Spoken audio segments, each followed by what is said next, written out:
Okay. Well, let's see. It looks like this is working. The last live broadcast that I did, I used OBS.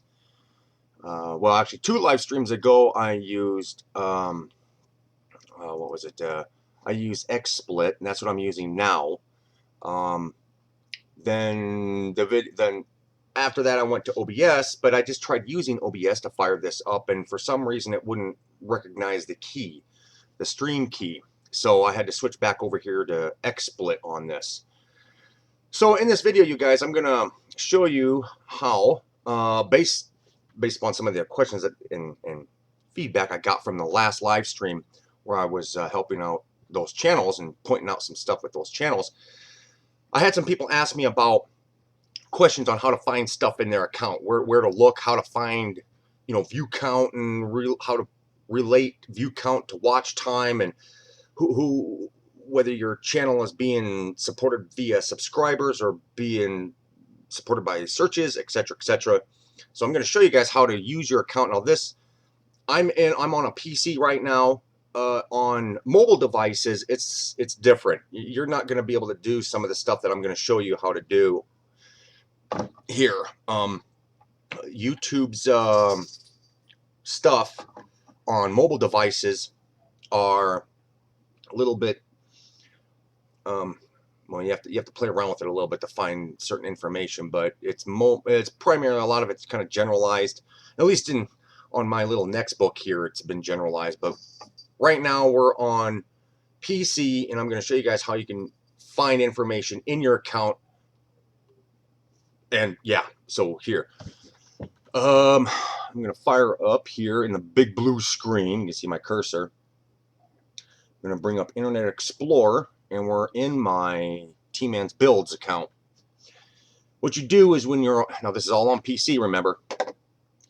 What you do is when you log in, you can go up here to your name, up here in the corner. Click on that, you go to Creator Studio.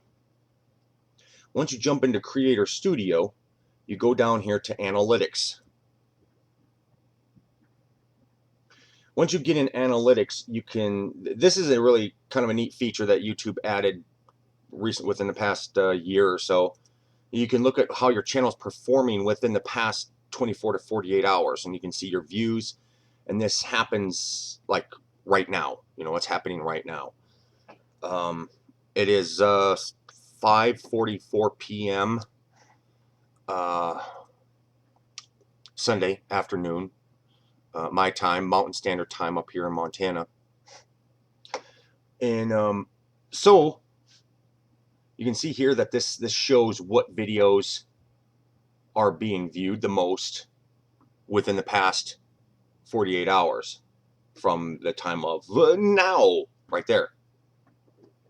You see we're in real time here, and these show me what's happening, what videos are being viewed most within the past 48 hours. So looking at overview, you can see watch time, views, revenue, average view duration 242. To get into the specifics of these, you're going to find view count in watch time.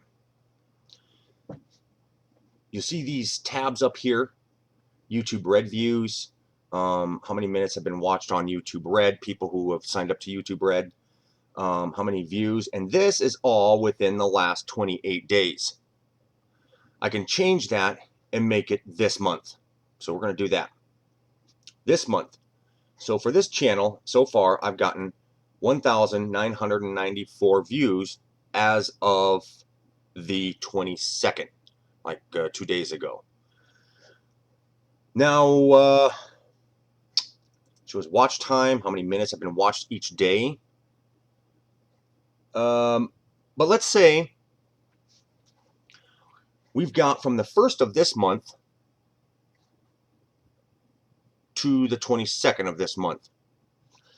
What if I want to see how many of these views are coming from subscribers in relation to people who are not subscribed? How do you find that out? how many of these views are from subscribers and not subscribers. So what you do is you go up here to comparison. Well, first what you can do is you can see these little tabs right here. This is well, I don't know what this is called, but I'll show you how to use it. I'm going to take this here, subscribed and not subscribed. I'm going to click this over to subscribed. This is going to show me how many views came from subscribed people this month. 109.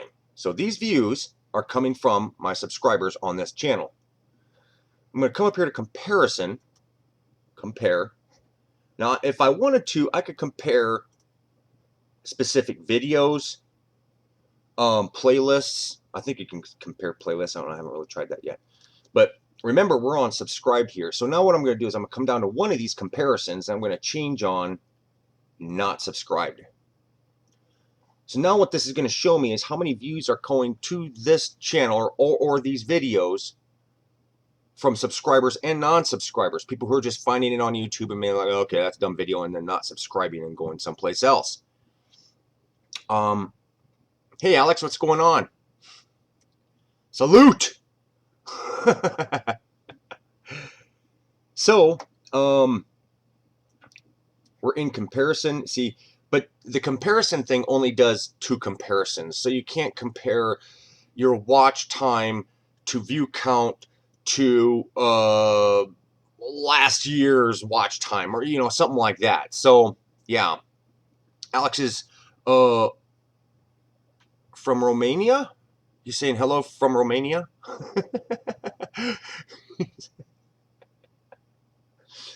Okay, so we're at subscribed and not subscribed. So I'm going to pan down here, and this is how you can see how many views are coming into your channel from people who are subscribed to you and people who are not subscribed. You see right here, subscribed, 109. But I'm not very active on that channel, so that's kind of accepted. That's acceptable to me. Not subscribed, 1,885. These most likely are people who are finding the videos in the related section down from where you're watching. Down here, over there, yeah. So, or searches. Well, I doubt the searches, but related videos. So that's one way that you can find out what's driving your channel. And 9 times out of 10, well, 10 times out of 10, after all this junk happened with YouTube, it's all channels now are related videos, and some, it's all search based. Channels nowadays are no longer successful based upon their subscribers after they change this notification crap. So that's pretty much what your account's going to show too. You're going to have a big amount of views coming from people who are not subscribed to you. So that's one way to find out where your views, what people are driving your system. Now, let's say you want to look at your view count this month compared to last month. What you do is you come up here and you take one of these and you switch it back over to subscriber and not subscribers. You come back here and you switch this one back over to subscribers and not subscribers. This one is showing this month, and this one we want to look at last month. So you're going to come over here to this little monthly report thing here. You're going to click on that. So for this month, July, from the 1st to the 22nd, which is what it's showing, we're going to go back 1 month to June 1st to June 22nd. Okay, we're comparing the same amount of views this month to the same time period as last month. Okay, click apply. Now this is going to show us our view count for both months within the same time period, 22 days. So this month we're at 1,994, and last month we were at 2,181.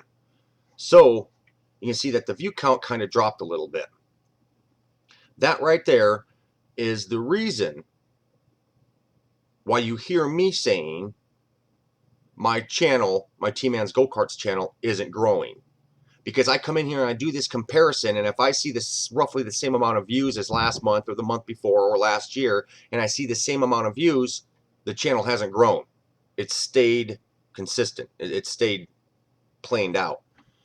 And this is exactly the same thing you look at in your account. Just because you're getting more views and you're getting more subscribers doesn't mean anything. What it means is that if your channel is growing, then your view count for every month after that is going to be slightly higher than the view count before.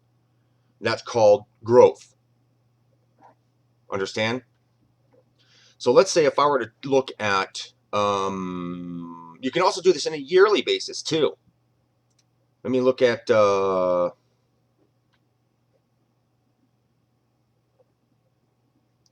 last year, 2015. And now this is only going to show last year or the last 365 days. So we're going to have to purposely set this thing up, the second comparison, to a date and time. So we actually have to use the month schedule here. So we need to go all the way back to July 2014, or July,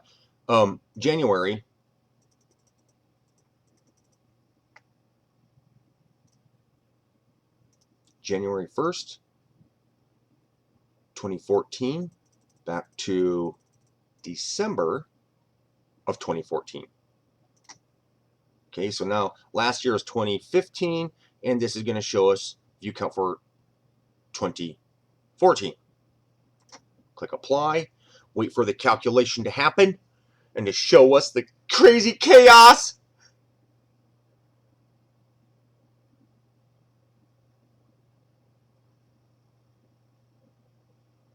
That's growth. That right there is growth. In 2014, the whole channel, T-Man's Builds Network, did 13,976 views for that year. The next year after that, almost doubled. That is called growth. That's called growth. If these two numbers were the same, that's not growth. Or roughly about the same, yeah, that's not growth. That's just kind of blah. This is growth. So that channel,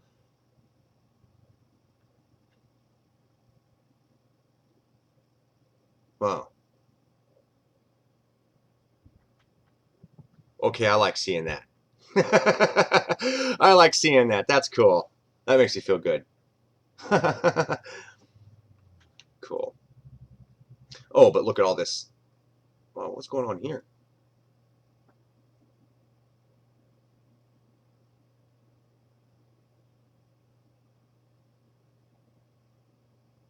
There's absolutely no reporting in 2014 right there. Wait, is that right?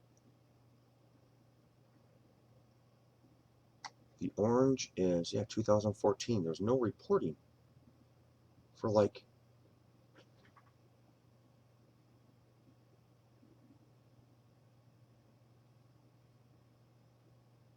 December 31st. No, January 1st all the way over to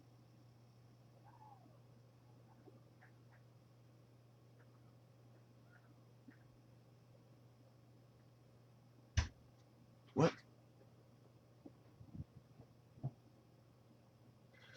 Watch time in minutes. Wait a second. Oh, let's go over here to views. Ha ha. All right, I was looking at watch time. Okay, something must have happened with watch time during that time. What? No views?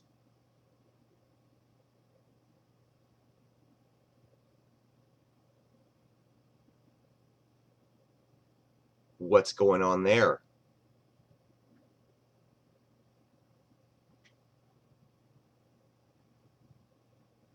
There's like no views going on. Look at that. It drops and nothing happens. Nothing's reported.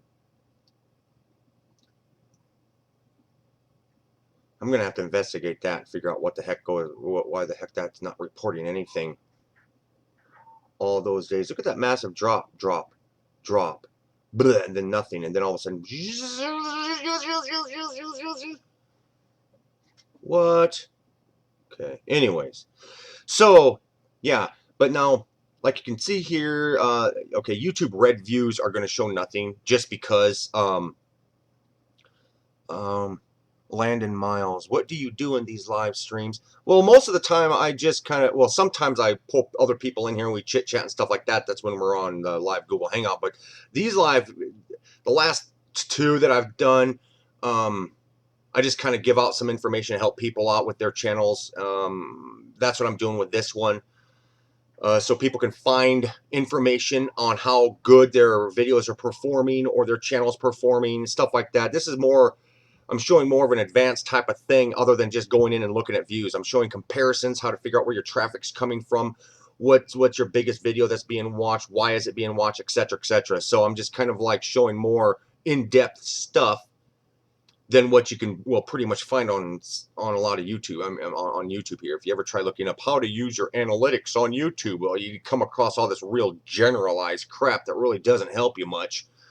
That, you know, just shows you a bunch of simple numbers and look at this. But I'm showing how to compare metrics to each other, what it means, and that kind of stuff. So yeah, that's what I'm doing here.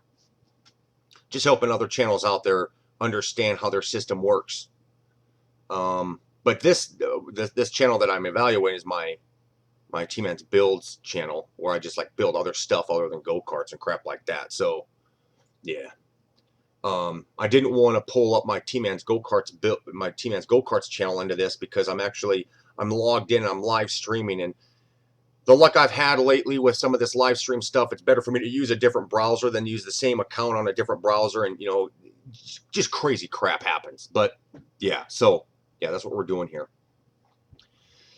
So that's how you can cross-reference information on whether or not your channel is growing or what's going on. Just because, well, yeah. Let's see, watch time, audience retention. That will probably look a little screwy just because, yeah, okay, in 2014.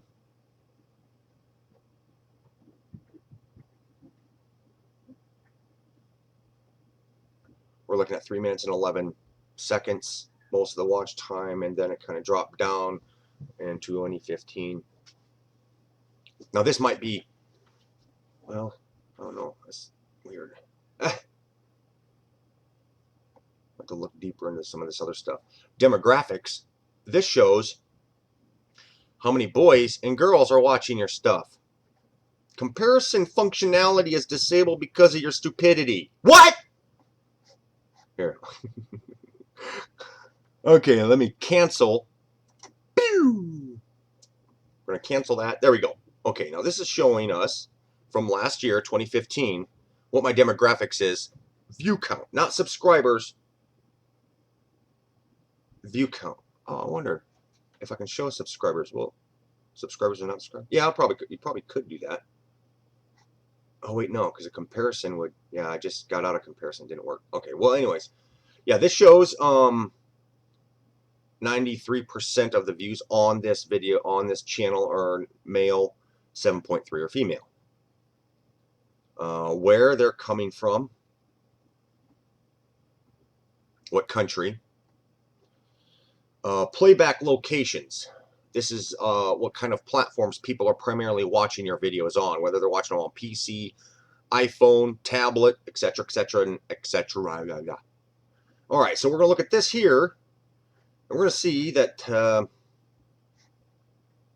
what's this telling me here? Okay, YouTube watch page is the purple. That's where people are watching my video primarily on. Oh yeah, people are. Oh no, devices is what device somebody's watching your video on. That's right. But playback locations is like if somebody was watching your videos more on a forum, watch them on YouTube or watch them on Facebook, etc. You know, that kind of stuff. And YouTube watch page embedded in external websites and apps. Let's look at that.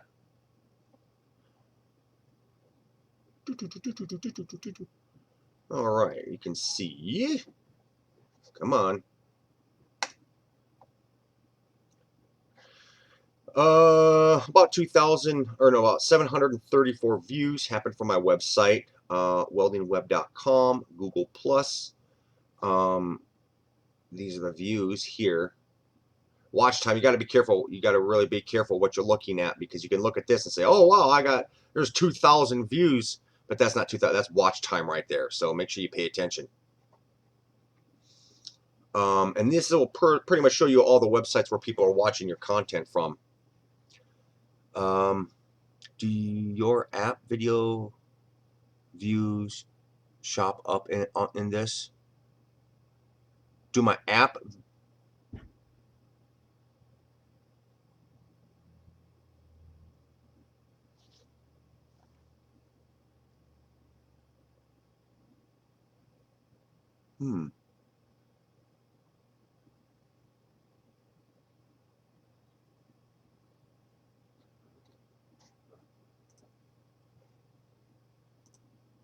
Let's see if it does.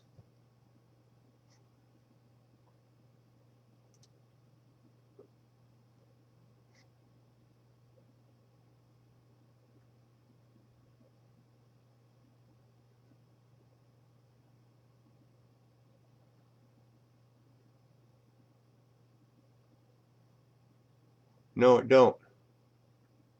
Looks like my app view, the views that come from my app that I have for Android doesn't look like it's reporting. Oh, well, unless I go over here to devices. Let's see if that works. Mobile phone.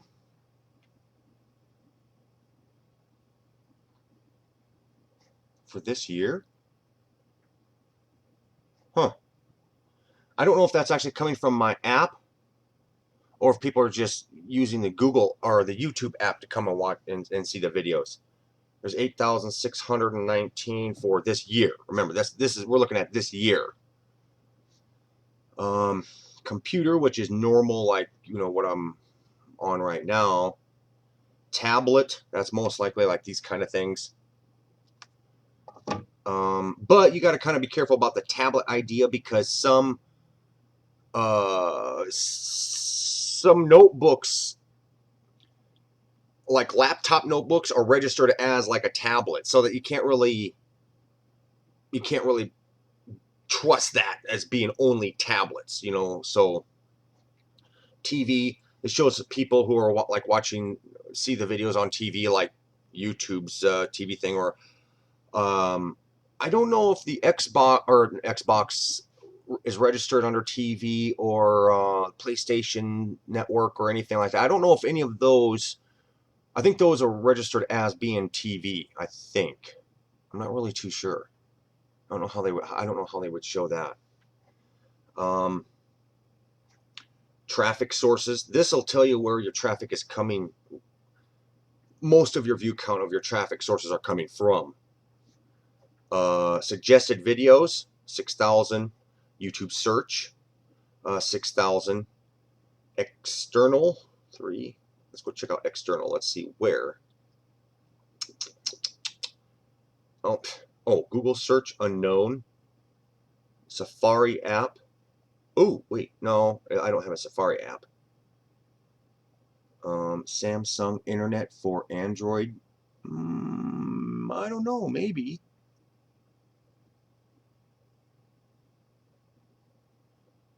Android browser. Google Plus. Apple Mail app. What the heck is that?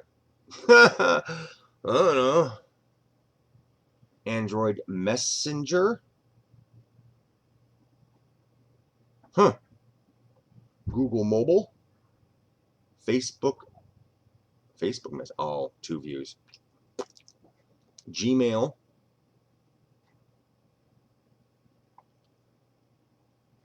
Remember, we're in traffic sources right there too. Another thing is, you can look at like subscribers. All this stuff is pretty much relatively self-explanatory. You know what these all mean. Now let's say if we go back up here, go back up to watch time. Now we're only looking at this for this year. Okay. Now we're in watch time. Now there's another comparison that you can also do right here. Compare metrics. So right now we're looking at watch time. Let's go over here to views. And we're going to compare the metric. Let's show all the metrics that we can use. We've got everything from your estimated revenue, card clicks, how many people are clicking on the little annotation or the little annotation that's up in the top of the corner. Some people use them. I use them every once in a while. I've just found that most people don't really use it very much. You know, I mean, on the videos that I've got that have the annotation up in the corner up here, it's a little, you know, little round circle, and it's got not the question mark, but you know what I'm talking about. But it shows up there. A lot of people use it. In the videos that I've used them on, they don't really seem to be very interactive. Most people don't really use those things, and I can go into my analytics here and see how many people have actually been clicking on the cards that I use. In this channel, I use them a little bit. Let's go and look at card clicks. And the card clicks is an orange line, and look, 0. Based upon a view count that I get from on this channel and the cards that I've used on the videos in this channel, there's no card clicks anywhere. One of those services that just don't really seem to pan out and work very well on any of my platforms. I don't know about you guys, but now you can look at yourself. You can see yourself. Unless my cards ain't working worth a crap or something like that. But all I know is that if you get into your own system and you look at compare your metrics to how many cards, if you use that little icon and put cards on your videos a lot, then chances are you're going to show some type of activity down here. But if you don't blast the hell out of your videos with card annotations, then chances are people just ignore it. So you can see here that's not really working on my platform. Yeah, but you can go into your system, do the exact same thing I just showed you here. We'll look at another metric. You got watch time, average percentage viewed, YouTube red views. You can even go up here to look at your videos that you published, and then you've got videos that you added. Now there's a difference between these two, and videos that you added would be like stuff where, let's say you upload 5 videos and you unlist all of them. But one of those 5 videos goes public. You make it go public, and in that first video, you give out annotations either down in the description or in the video itself, in video annotations, driving people or traffic off to the other videos that are initially unlisted. So this videos added would show all 5 videos. This right here would only show the one that you published, that you made public. So I can click on that and we'll see we have 1 video, 2 video, 3 video, 4 video, 5 video, 6 video, 7, 8, and 9. So 9 videos so far this year that I've just put up on that channel. But now let's go back in here. So there's 9 there. How many videos were added? See, now we've got more. We've got 1, 2, 3, 4, 5, 6, 7, 8, 9, 10, 11. So we've got 11, which means that 2 of these videos are videos that I have unlisted for nobody to see unless they've watched the first video. See how that works?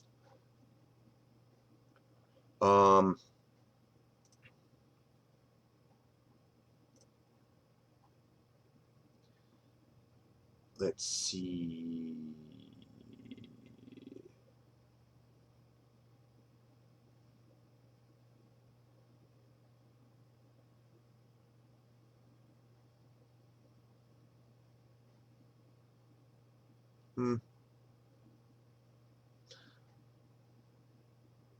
Unique cookies web only.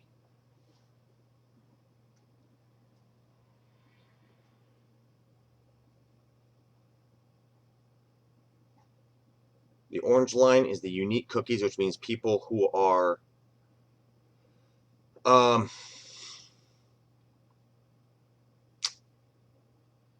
for the most part, they're completely new, raw people coming in and seeing your videos who don't initially have any cookies in their computer that are related to your stuff. It's like, it would be like somebody looking up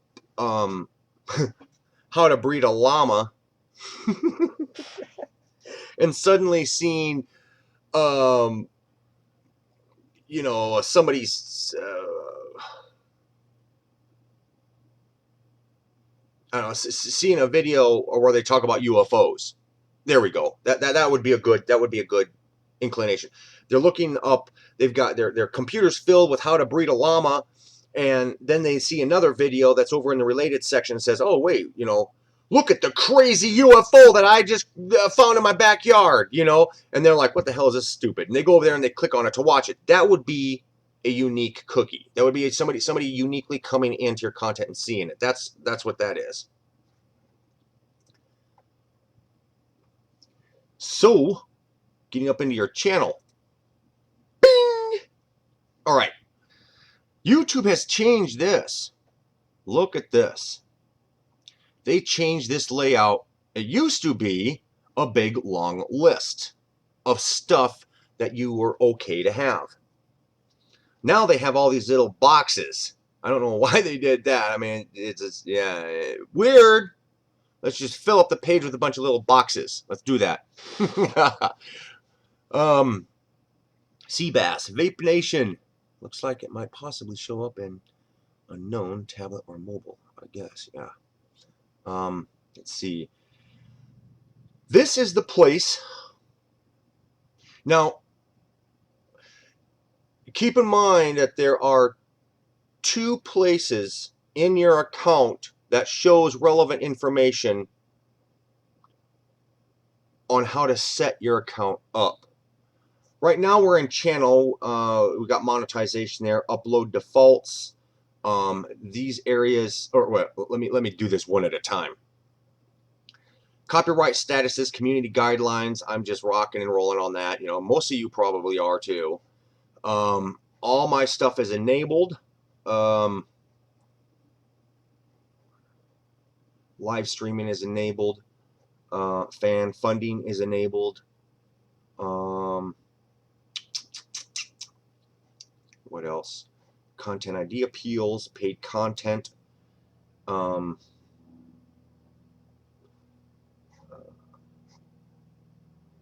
Paid content.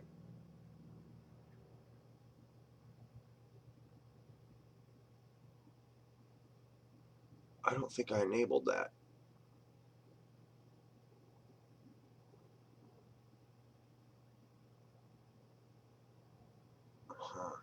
There's something missing here.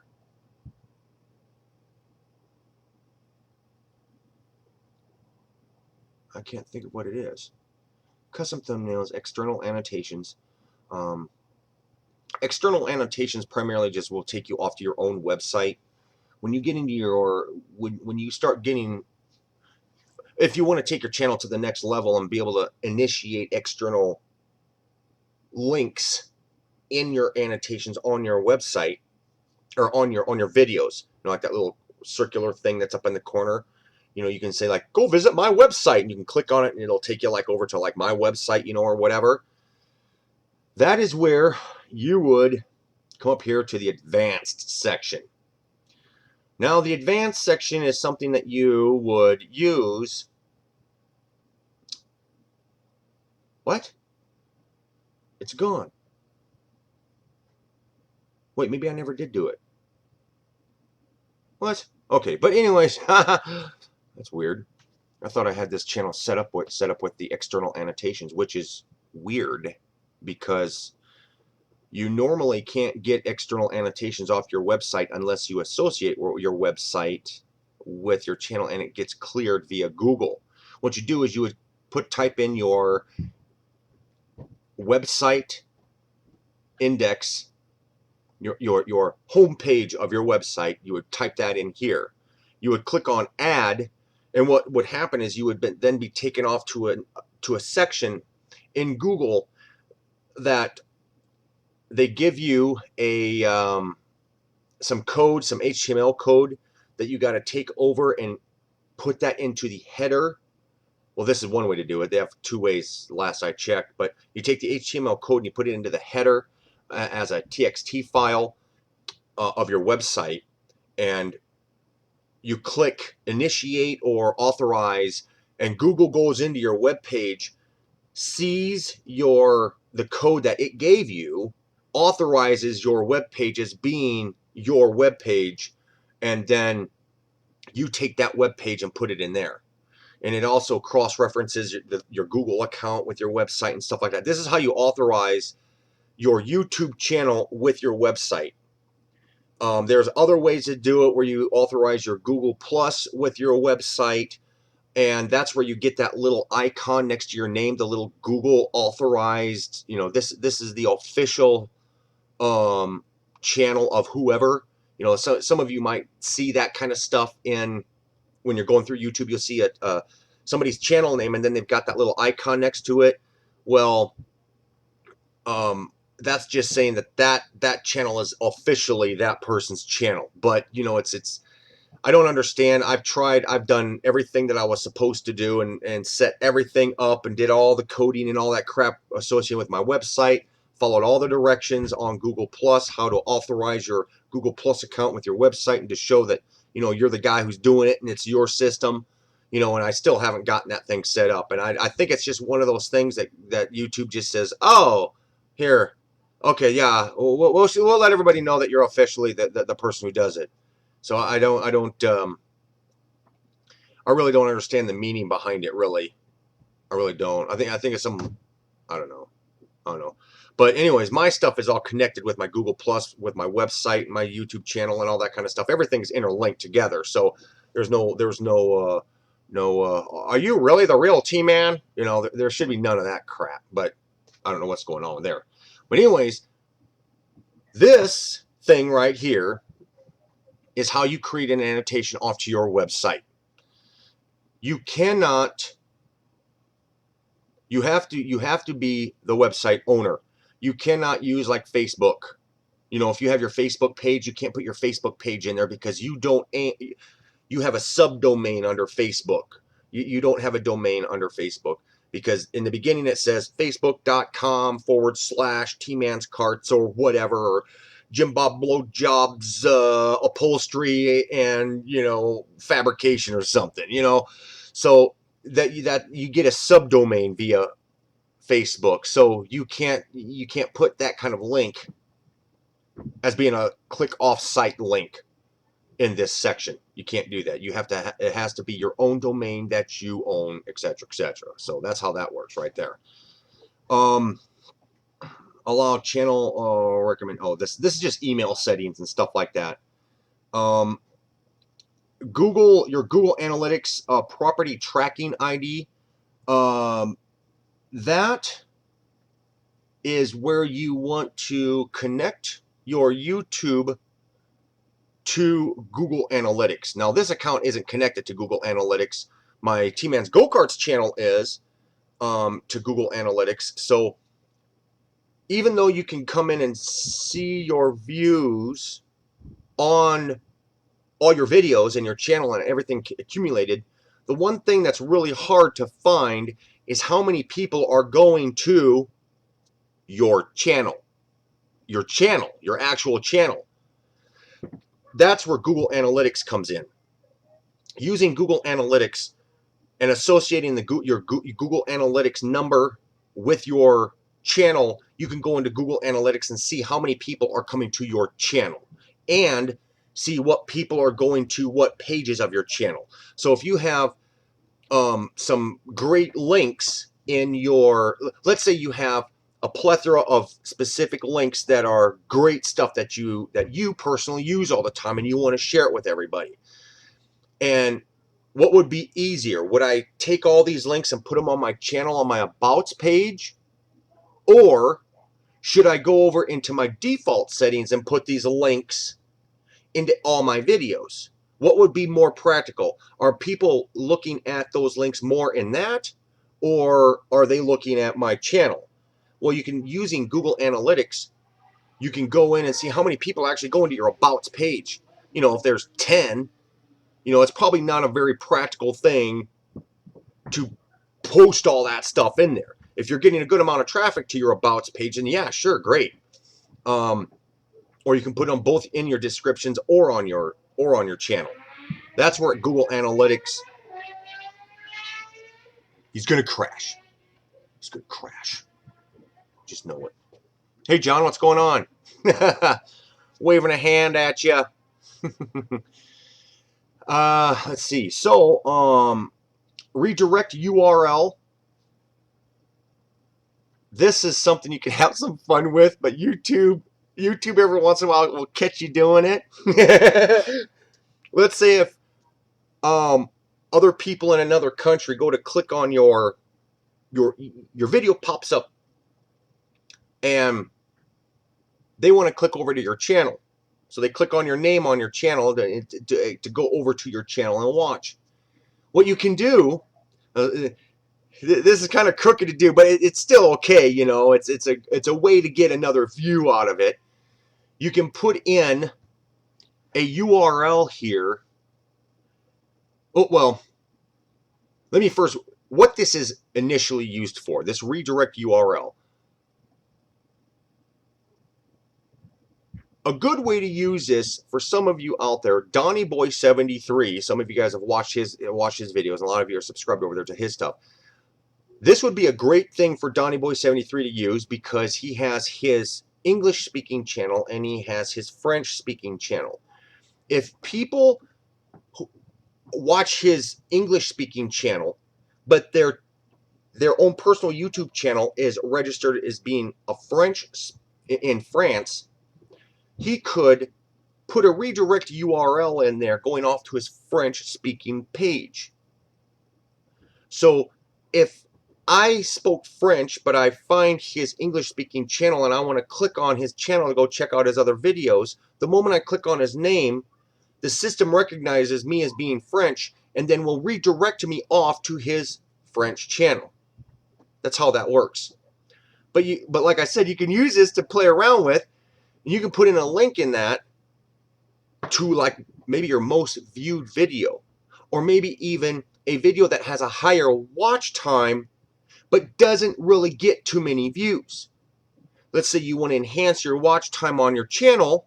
So what you do is you take you find a video that has a higher watch time than a more popular viewed video. You take that URL, you come in here and you slap it in there, and what'll happen is that when your video that gets large amount of traffic, when people want to click on your name, what'll happen is it'll take them off to that video that has a higher watch time. Chances are they're going to watch that video and then try clicking on your name again, and then it will take them off to your channel. It only works through one click. So not only did you acquire another view from doing that, you also acquired a higher watch time to it. So there's nothing crooked about doing that. It's just a more creative way of getting an extra view and an extra higher watch time out of doing that. So that's one thing you can do with this redirect URL. Tracking image URL, nobody will be able to use that. That is specifically for advertising. That is for huge companies like Ford or Mercury, who wants to set up an entire channel on YouTube and make it a very important source. That's where that kind of stuff would come into play, and that puts up a very big ass banner, and the banner is, you know, it's got links on it and all sorts of crazy stuff. You can sign up for email systems and all that kind of stuff, and that is something that Google and YouTube do not issue out just to the generalized public. I mean, to run those tracking image URLs, they've got their own server specifically separate from YouTube that operates those kind of things and places up on YouTube channels. That stuff don't worry about it, because 10 times out of 10, you'll never use it. You'll never be allowed to use it. So, let's see here. Featured branding. You guys know what that kind of stuff is. Branding is where you take, like this here, this is T-Man's Builds, you take that and you throw it in there, and it'll show up as an icon down in the corner. Kind of like in this video, you can see test, test, test. Yep, it looks like it's working. See the scrolling text down on the bottom over here? Or right down, way down there in the corner. Yeah. That's normally where this thing here would show up at.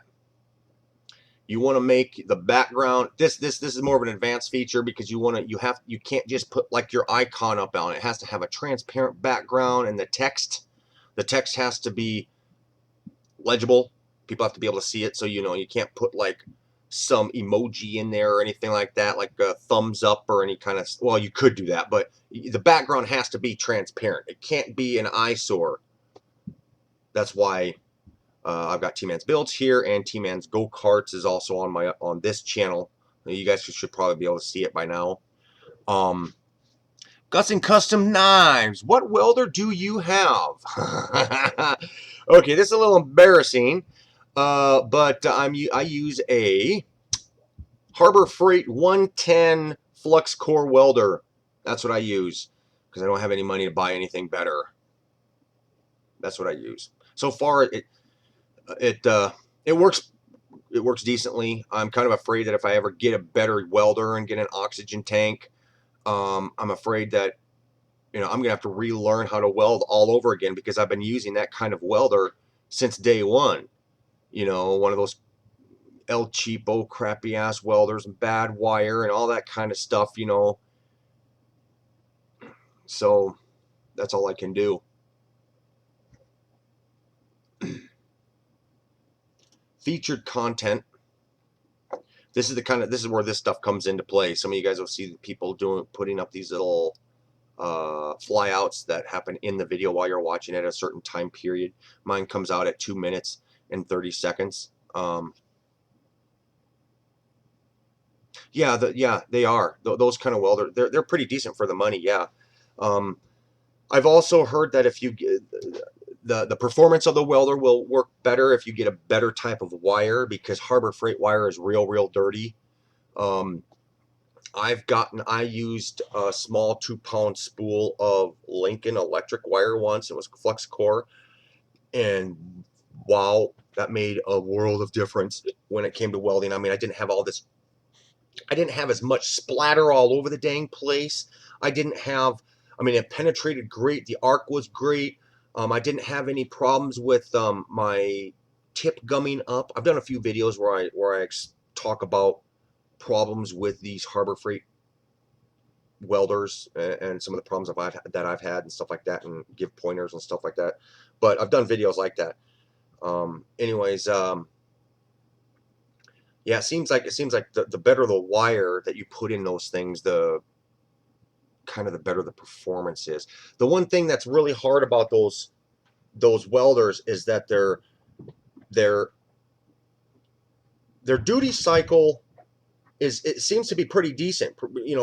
I've welded an entire foot of weld before, and I've never had my machine shut down. But then there's times when I'm outside and I have to pull my welder outside, and the sun heats up the welder, and I can only put up like maybe a quarter of an inch, and all of a sudden, the welder turns off because the entire machine is getting really hot. So, it kind of, it's good and it's bad, it's that kind of thing. How long have I had that welder? The welder I have now is my second welder, and it's the older blue one, and hey Reb, what's going on? The welder that I had before that, I bought for 40 bucks off of eBay. It was the first welder that I ever had, and I bought it for 40 bucks off of eBay, and it cost $40 for shipping and handling. That was the welder that I built the Batmobile with. And I can't remember what happened to that welder, but it kind of started acting up on me and I had to stop using it. So I bought the one that I have now. So I've been using the one I have now for um,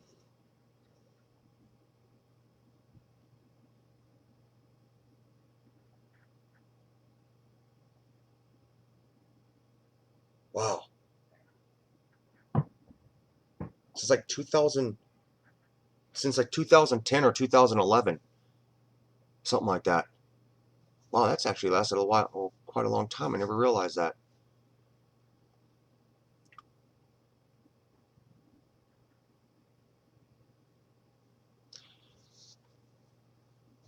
Gruesome cousin, I'm thinking of making a go-kart or mini bike. What one should I make? Start out with a mini bike. Start out with a mini bike and put a sidecar on it. I know this guy who keeps coming into my channel telling me that I should make a mini bike with a sidecar, with a side seat. And I'm like, well, I haven't done it yet, you know. So I don't know. It's a possible idea. Joe Fox. Um, Plus, on top of that, making a mini bike. If you haven't ever welded before or anything like that, I can't really go and check out your channel right now. But uh, if you want your first project to be something, I would suggest make it a mini bike, because that'll get your hands, that'll get you in the idea of, you know, being able to figure out chain alignment, engine, that kind of stuff. Plus, on top of that, if you build a mini bike, you can actually go out and buy the kits. You can go out and buy kits for mini bikes. That'll help the job go a little faster. Um, they're just oh, I don't have a tube bender. Yeah, that's right. That's okay, Customs, because there are mini bike frames that you can buy. Um, well, thanks, Reb. Thanks. Um, but yeah, start out with a mini bike, because you can go out and buy frames, and you can buy an entire mini bike kit. Um, we'll just do this right damn now. See, now you guys get me all sidetracked. I want to show people how to do this, how to keep their system going. Mini, well, mini bike. BUILD. If it shows up in the searches, I'll show you one you need to watch. Oh, there it is, Eric. Eric Lindbergh. Go watch his videos right there. He normally does woodworking, but he's got an awesome, it's like 2 or 3 video series. Here's one right here, or one of 2. Okay, these 2 videos right here. He tells you where he got his mini bike, what type of engine he used, the problems that he came across. That right there, he's got, yeah, good guy right there. Good kid. He did a really, really good job on that bike. It's cherry red, I think. And the whole kit shows up.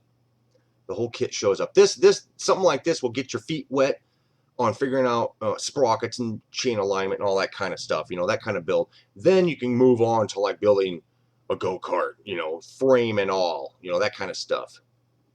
Oh, I would rather make the frame. Ooh, you don't have a tube bender.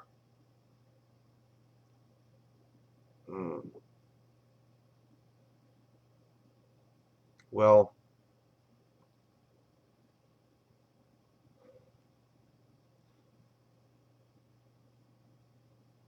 that's really hard to do, because you know, if it would be hard to do to come up with all the creative angles. Well, I guess you probably could, because I've seen people do mini bikes before and their frame was really, really square. Kind of like what I did on the Fat Tire mini bike. You know, the Fat Tire trail bike thing that I've got. That frame's relatively, really, really square. Joe. What's going on, Joe? What's on your big...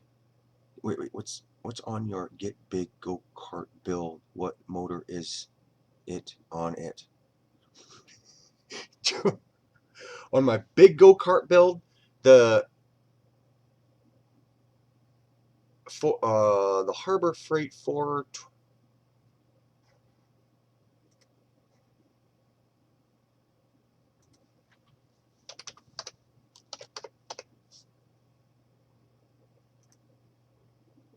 What? Oh, show you. Go on over to Harbor Freight. Harbor Freight. Engines and generators. Click. Now we'll go over gas engines. Click. And the one that is on the full screen machine, I know that's the one that you're asking about.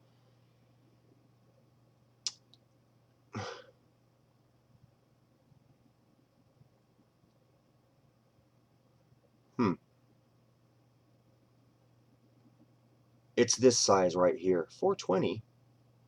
13 horsepower. I thought 420 was a 11 horsepower.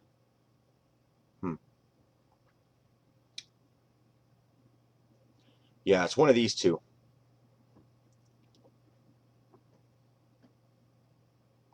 You see that, Joe?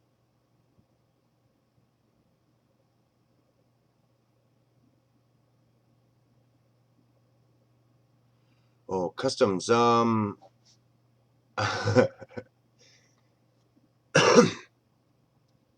Depending upon who you talk to, some people hate these Honda clones, but for the most part, these things are pretty reliable. Every once in a while, you'll get a bad lemon. The only way you can ever find that out is by buying it. You get the 1 year thing. You bring it home, put oil in it, put gas in it, start it, try to get it started, rev it a few, let it idle for about 5 or 10 minutes, rev it up a little bit. If you don't notice any problems, then chances are you probably got an okay engine and it'll last you forever. I mean, it'll last you a long time.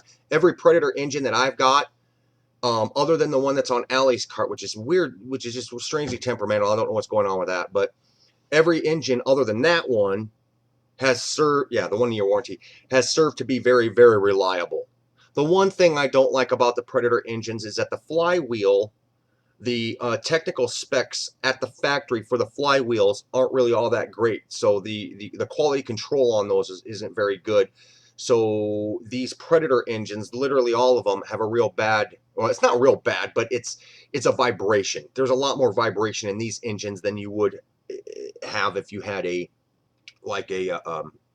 Honda. So would I ever make a off-road lawnmower?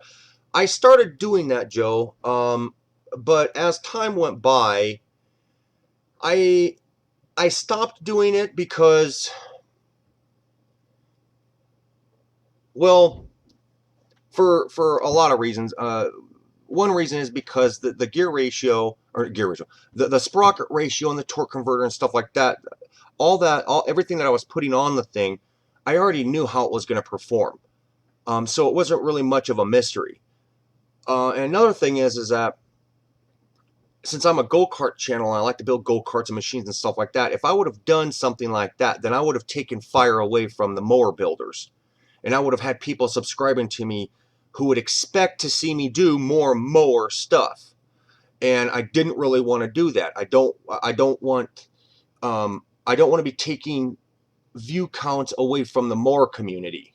I don't want to be doing that. I don't want people coming over and subscribing to my channel because I did a mower build and then I'm not going to do any more. You see what I'm saying? So kind of out of, I don't know if you want to call it professional courtesy or what, I stopped doing the mower build so that wouldn't happen. See how that works?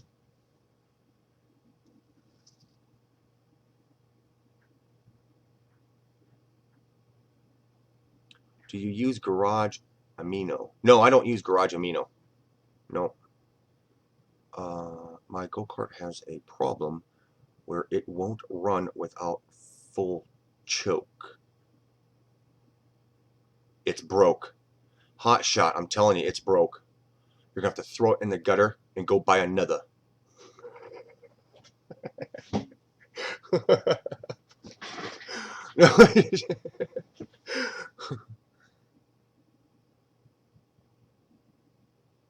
Would you build a street league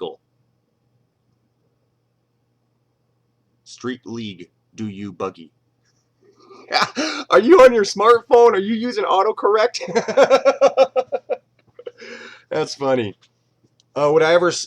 There's not really any point in building a doom buggy for street legal use. Not really anything for that. Um, I like building stuff for off road primarily because if I built stuff specifically to be used on road, then if I go to take it off road, it's going to be a pretty bumpy ride. So that's why I like to do off-road stuff initially, because off-road stuff can always go on-road, but on-road stuff can't always operate very well on off-road. Crazy Dave builds. Are you ever going to build my build idea? I don't know. Maybe I'm already working on it. No. Anyways, guys, so yeah, let me jump back here so you guys don't get me. You're distracting me. I can't do this stuff. Let's see here. Have you ever done any boat motor work before? No. No, Zach, I've never messed with any boat motors at all. Yeah, not at all. There's nothing I could help you out with that on that. I'm not an engine guy, so it's probably not a very good idea asking me about engines and problems that engines might have. You know what I'm saying? I'll probably end up telling you to put turpentine into the damn gas line or something, you know, so I'm not really much of an engine guy.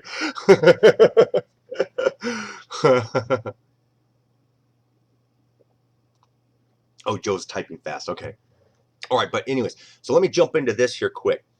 When it comes down to doing featured content and you have a video that, let's say, you just uploaded and you want more people to see it, and you know that this here is going to go out, this little display gets displayed on all your videos, and this is what's going to help pull more traffic to the specific video that you put in here. How do you know how to set this thing up to come out so people see it? I'll show you here.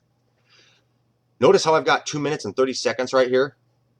The reason I have it set up at that is because in my analytics, I'm going to come up here and I'm going to look at my watch time in my channel.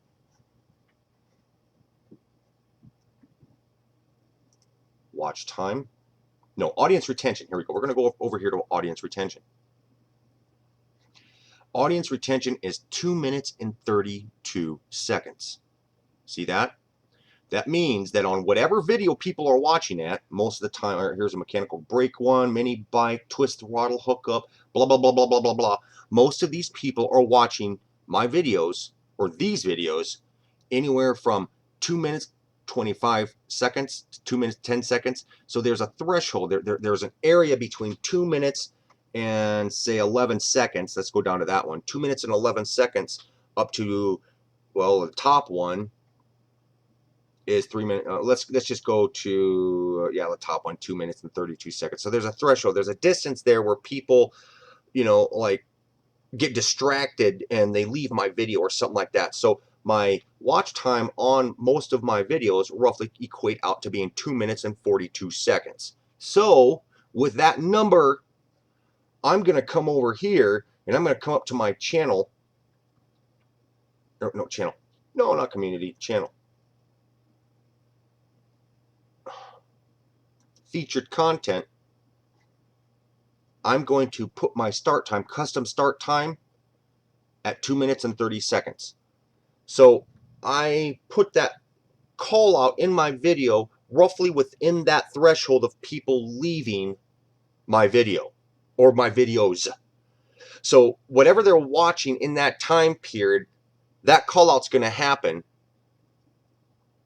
They're going to be more inclined to click on it because whatever has happened in the video has caused them to distract it, and they're going to be clicking off of the video. Rarely does this create such a distraction that the person will leave this video just to watch this one. So my watch time on my channel isn't coming from this distraction that I throw up in front of everybody. It's just coming from people. If I were to remove this, my watch time would pretty much stay the same. So when it comes down to setting up your call, your featured video on all your videos on your channel, you want that call out to happen. You want this to happen right at that time, right around that time that your audience is clicking away from your videos or doing whatever and they're leaving your videos or whatever. That's when you want to set that time up at.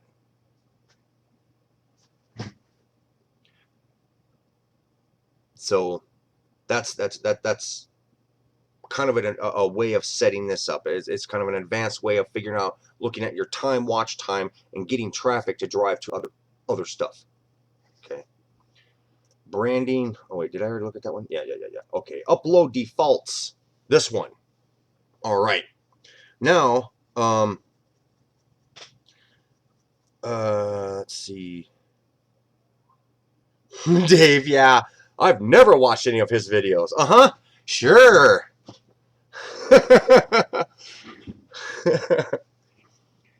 Okay, now, hey, if this information that I'm giving you guys is good, thumbs up this video or comment down below once it goes public or whatever, because this is stuff that you really normally can't find on YouTube, and how to creatively use it. So yeah. Anyways, your upload defaults, normally what you might want to do is set these, instead of being public, automatically set them as being private. Because when you go to upload a video, if you're like me on my go-karts channel, most of the time I have this set to private unless I'm messing around with the wrong crap or whatever. You set this to private, and then you upload your video. Your video will stay private until you manually come in and set it to public. When it's set to private, you can go in to your video, set up what type of monetization you want, check your spelling. Okay, I'm a bad one for that. But check your spelling, check your links, make sure everything looks good, and then you can click on public. And then the moment it goes public, it then goes out to all your subscribers. Yeah. How to and style. This is how you set your videos up, how you classify your videos. You can set them up as auto, comedy, education. That's pretty self-explanatory, that kind of thing. One thing I wish YouTube would do was separate auto, or no, this, yeah, the one that is on right now, how to and style. I wish they would separate automotive how to or living how to style, because if you try doing any type of how to search, you get nothing but a bunch of makeup crap. I mean, how to put eyeliner on, it's just, how many different ways is there to do that? Come on.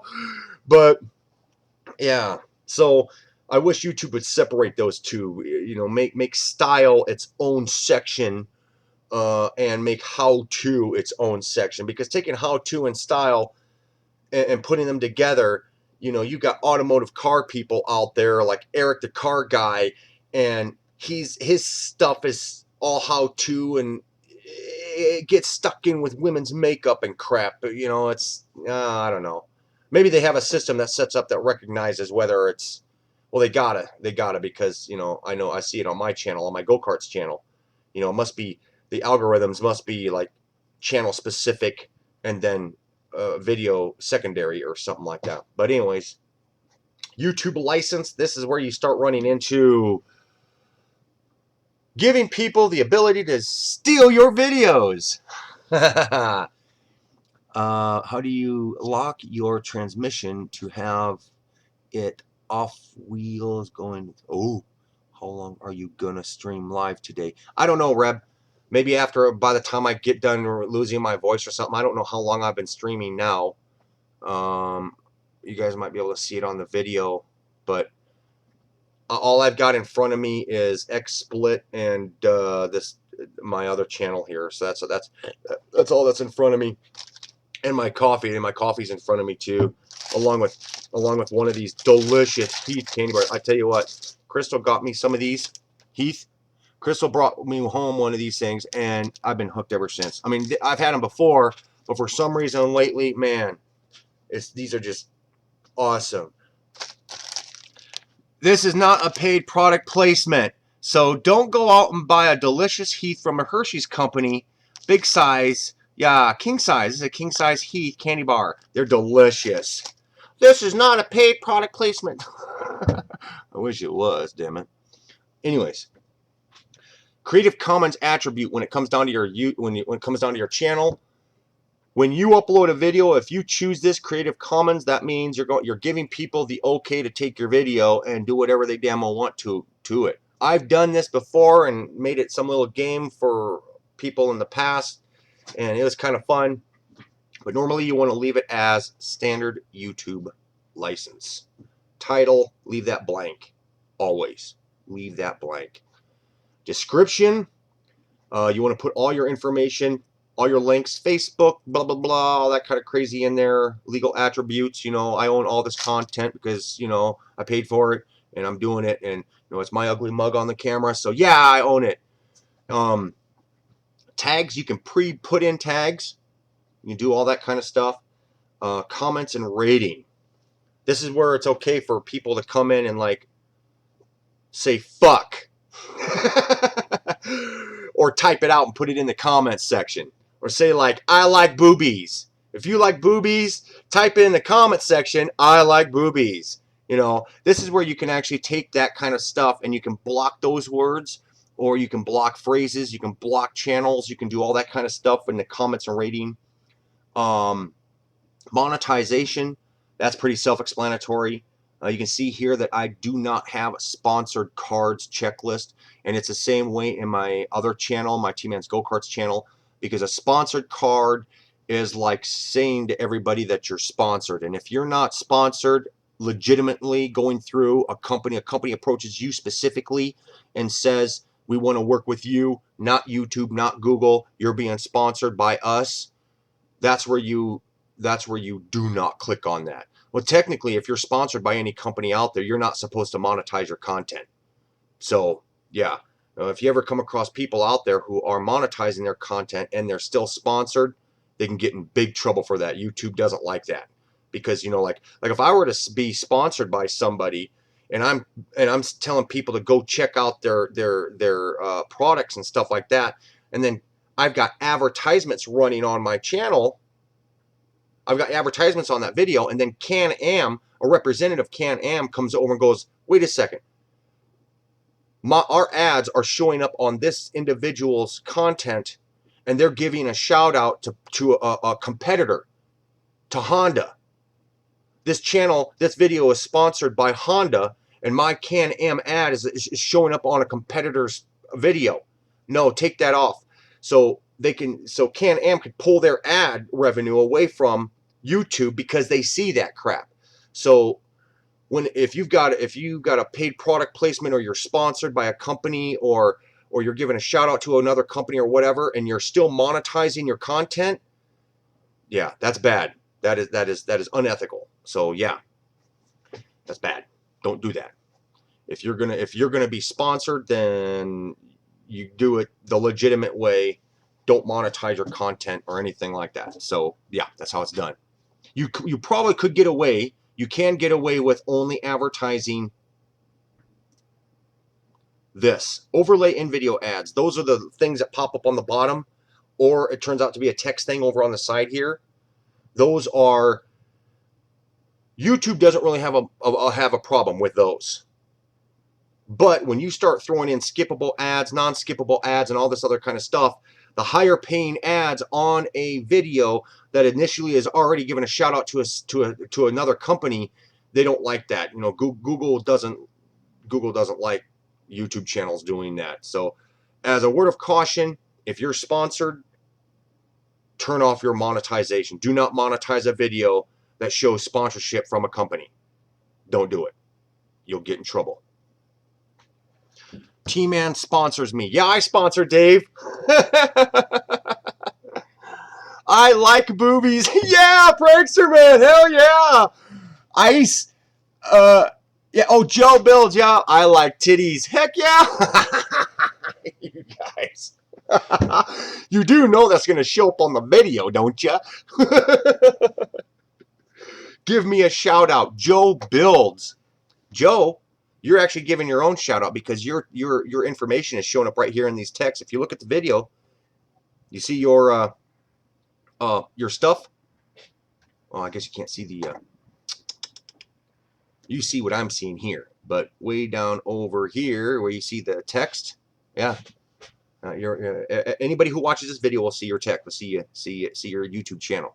So that's a nice little thing that I like to provide for people. You just don't get in here and start spamming me or anything like that, and I'll block you with extreme prejudice. Well, okay, maybe not.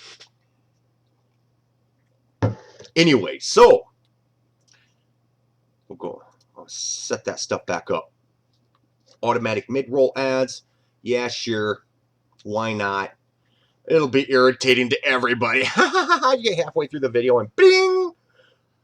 Are you wondering how to breed your llama? No, okay. Subtitle contributions. This is something that's a little bit different. This is one way. Let's say if you have a big channel that's getting a lot of views and stuff like that, doing subtitles is something that you allow viewers to do. If there are people out there watching your content and they are deaf and they can't hear what you're saying, this is one way that your subscribers can go in and add comments and text to your video. I mean, most of the time you have to go in and clear it and make sure it's okay, because somebody can't come in and say, put whatever they want in your video. I mean, I've done that before. That's kind of funny, but that's another story. Anyway, so yeah, caption certificate. I have mine set up as being this content has not aired on U.S. television with captions since September 30th, 2013. Why do I have that one selected? No, it should be that one.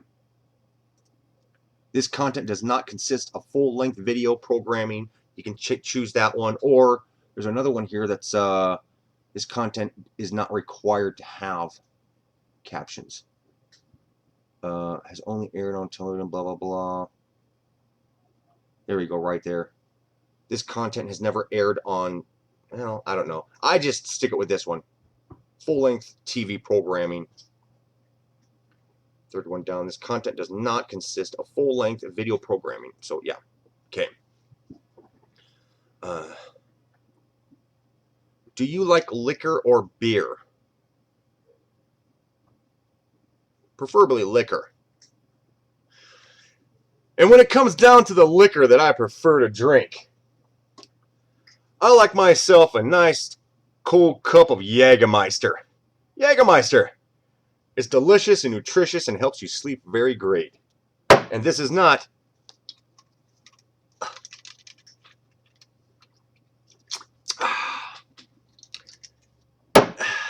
I just made $200. Yeah.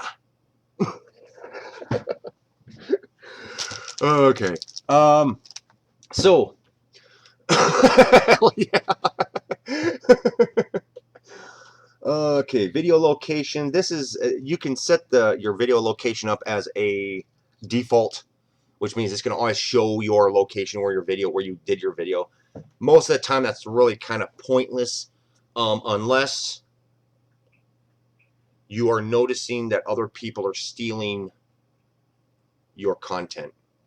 If you're coming across channels where people are stealing your videos and stuff like that and putting them on their channels, the video location thing is a little extra bullet you have in your gun when you go to complain to YouTube about it. This video was uploaded on this day. It's got me in the video. It was uploaded at my address, or at my IP address, etc., etc. And they'll cross-reference all the information, and then they'll go out and take down all those videos that have your content in them. That's one way to use that. Yeah. Let's see here. Monetization. That's something you got to do on your own. I'm not going to flash up my stuff. Status and features, we just showed that. Now I will show you the secondary place, maybe. Let me pull it away here and I'll click over on it and check it out first. This is one area that has your information or your advanced. This is advanced, okay. We'll go over to advanced. Okay, this shows your advanced, some of your advanced stuff that's in your account. But there's another place that also gives more advanced stuff, and that is up here. Once you click on this, you click on this settings right here. This is another advanced type of thing. So hold on, I can't remember what's on there, so I'm going to click over to it and look at it. Make sure I don't give out too much crazy information, like, you know. Oh,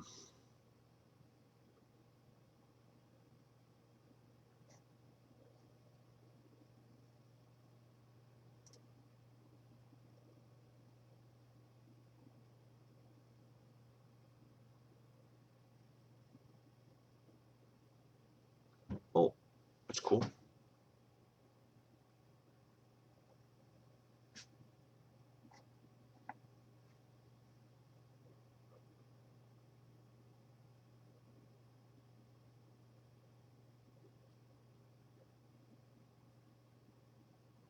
What?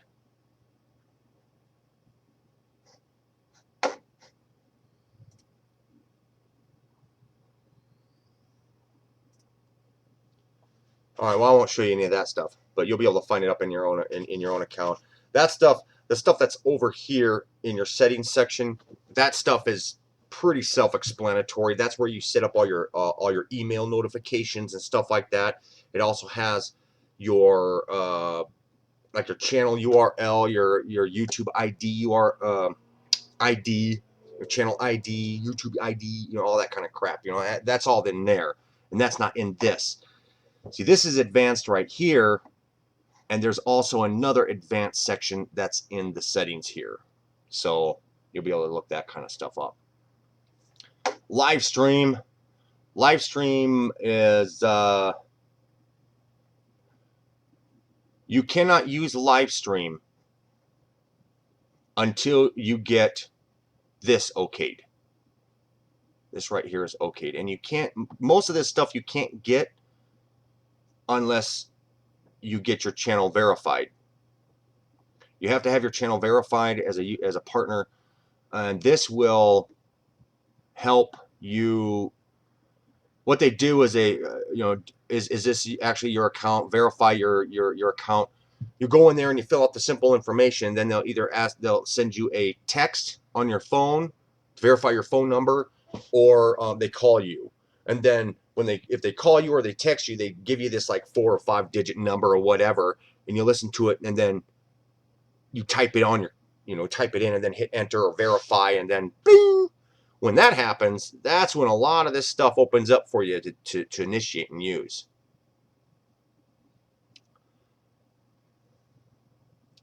And yeah, so there's that. And that's when your live stream will open up. So if you wanted to do a live stream with somebody else or whatever, that's where that would open up at. How satisfied are you with live stream on YouTube? I'm going to put a big ass no. It's good.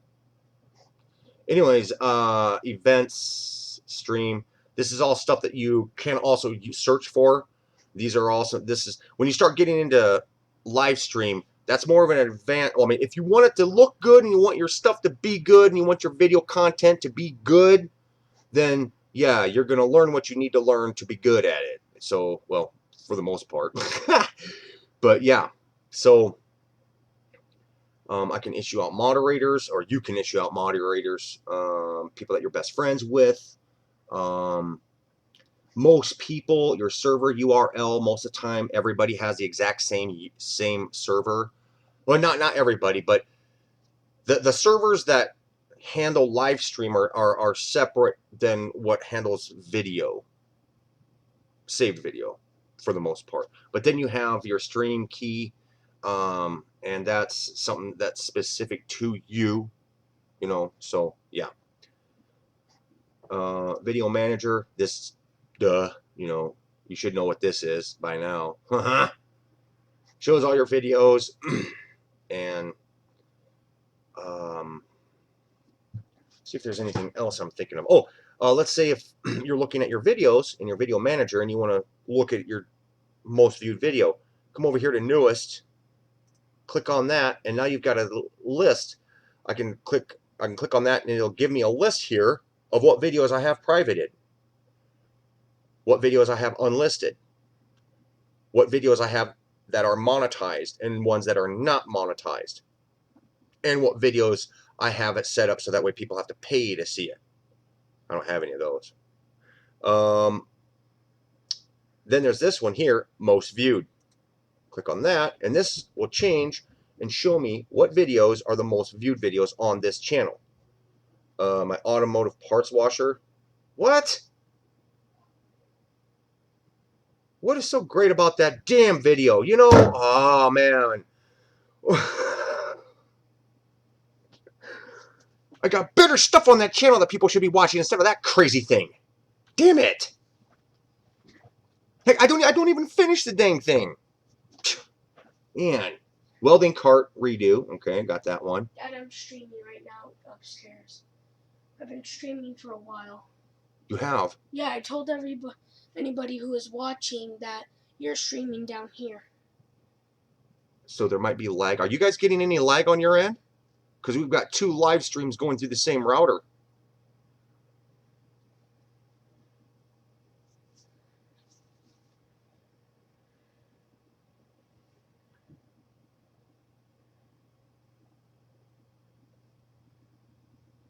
Uh-oh. I think we lost everybody. What? Nobody's commenting. Shit. Might have to test out OBS. I tried using OBS to broadcast this just a little while ago, and it wouldn't recognize nothing I was putting up. Probably because you already had a split set up. Oh, people, no lag on my end. Okay, pranks. Okay, cool, pranks, man.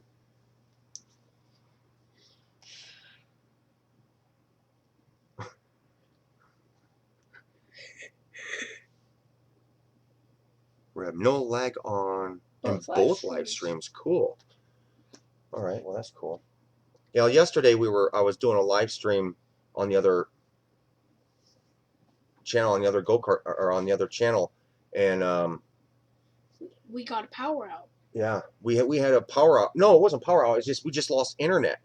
And I tell you, in the past 3 weeks, past 2 to 3 weeks, we've lost the internet more times than we ever have in the past 3 years of living here. It's really weird. I don't know. I mean, it's not like there's any construction going on around here. I don't know. Weirdness. Okay, but anyways, yeah, you guys. So that's one way you can look up your videos and your content and stuff like that. Dashboard just pretty much gives all your information or everything in a generalized pattern. Create. Here we go. This will be the last of it. Create is your audio library. Now these are video. No, I shouldn't say. Let's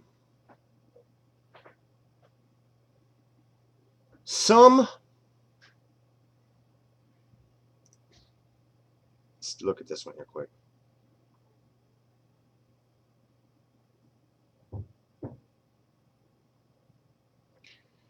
Okay, music policies. This is where you can use, well, some of these you can use. Like, see, check out this one. If I use this song in a video, when it's played back, it'll be blocked in 244 countries. You can't monetize the video. Playback viewable worldwide. What?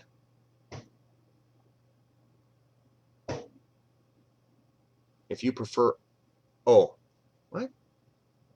All right, well, I don't know what the hell most of that stuff means, so I'll have to check that out.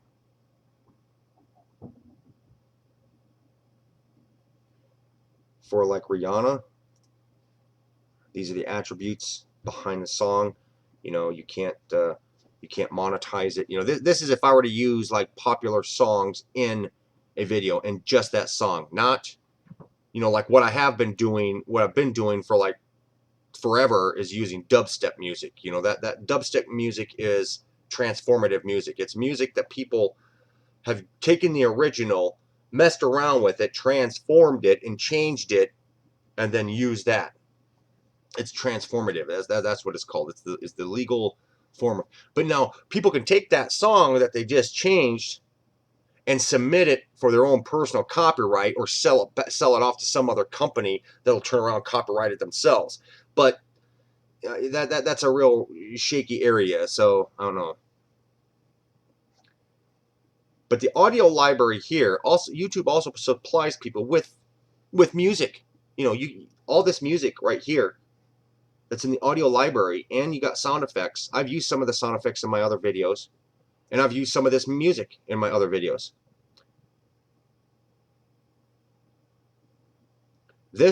All this music is music that you can use without worrying about getting a content or a copyright strike, content ID match or a copyright strike. This is all free music that you can use. Some of them, Jingle Punks, Dusty Road. Let's play it.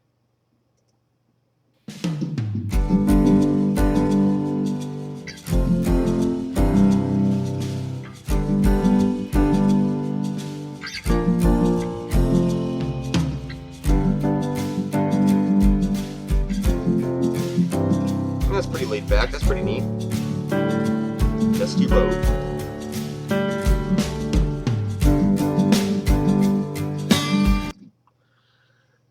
And to find certain songs that you want to use, they've got genre, mood, angry. Let's check out this. Let's see if they have any death metal. Death metal! This here shows the rating. And if you see this thing right here, Creative Commons attribute, that means that even though this song is free for you to use, they want you to give attributions to the person who did it. You know, in your description of your video. You know, I got this.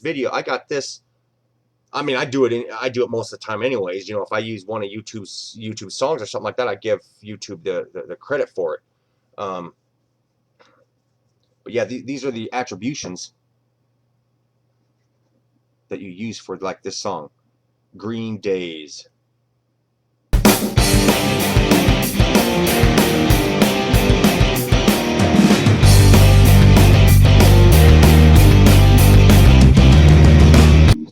Joe, you're heading out, Joe? Okay.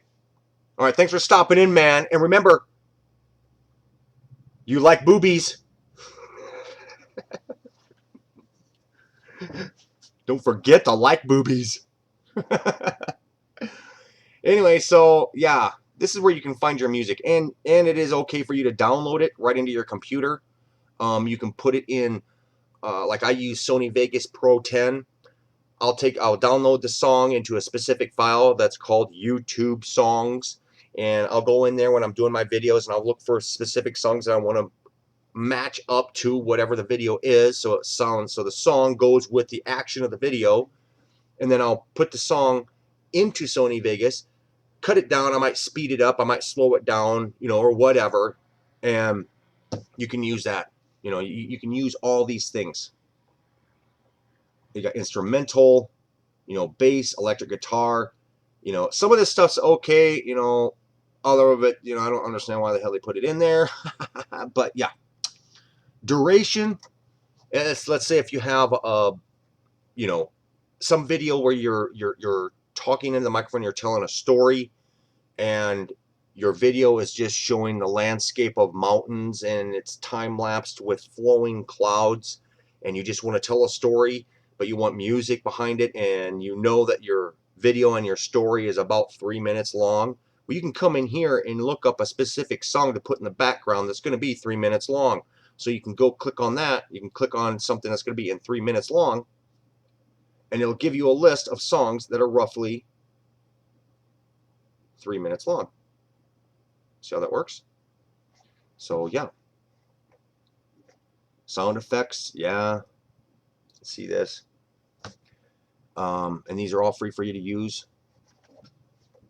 18-volt cordless drill switch. What? Tools.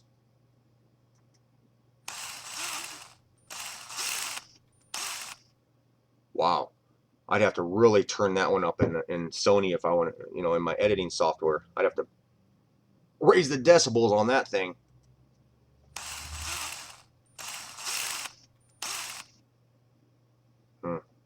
50 caliber shell drops.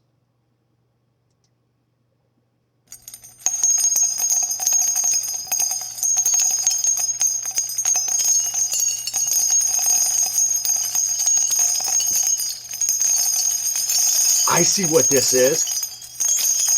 You could take that audio and you could mix it in, like if you have a gun and you're shooting it, you've got the explosions of the round going off, the flash, and you could have stuff flying out the side of the gun and the sound effect of the shell casings dropping on the ground. So you'd have, wow, you'd have a lot of audio going on at one time.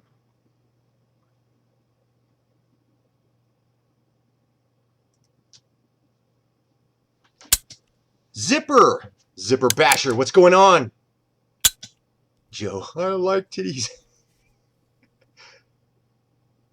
Oh, I'm just sitting here, Zipper, showing people certain information in their account. This video will go up. I mean, I don't know if you guys can go back in the video right now. Okay, stop. I don't know if you guys can go back in this live stream and watch stuff that I was talking about beforehand, but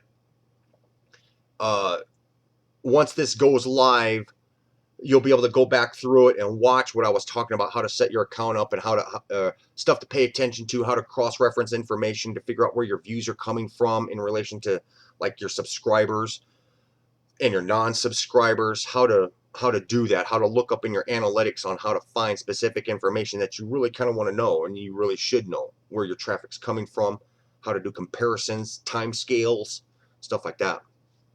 More of an advanced way, more of an advanced type of thing to do than most of the stuff you'll come across on YouTube here. So, but anyways, yeah. Video editor. This is where some people do this. I don't do it. Some people will take a whole bunch of video clips, like say on their iPhone or in their camera or whatever, and they'll just take all of that and just mass upload it up to YouTube. It's obviously set up to be private. Once that all those videos and stuff come up into YouTube, they will then come in here to YouTube's. Yeah, not a lot of YouTubers talk about this stuff, so +1 for that. Yeah.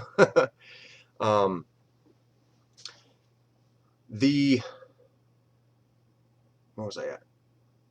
Oh yeah. So what they'll do is they'll come in and they'll put they'll upload all these videos that have no editing to them or anything like that. Well, then they'll go into this, the YouTube video editor, and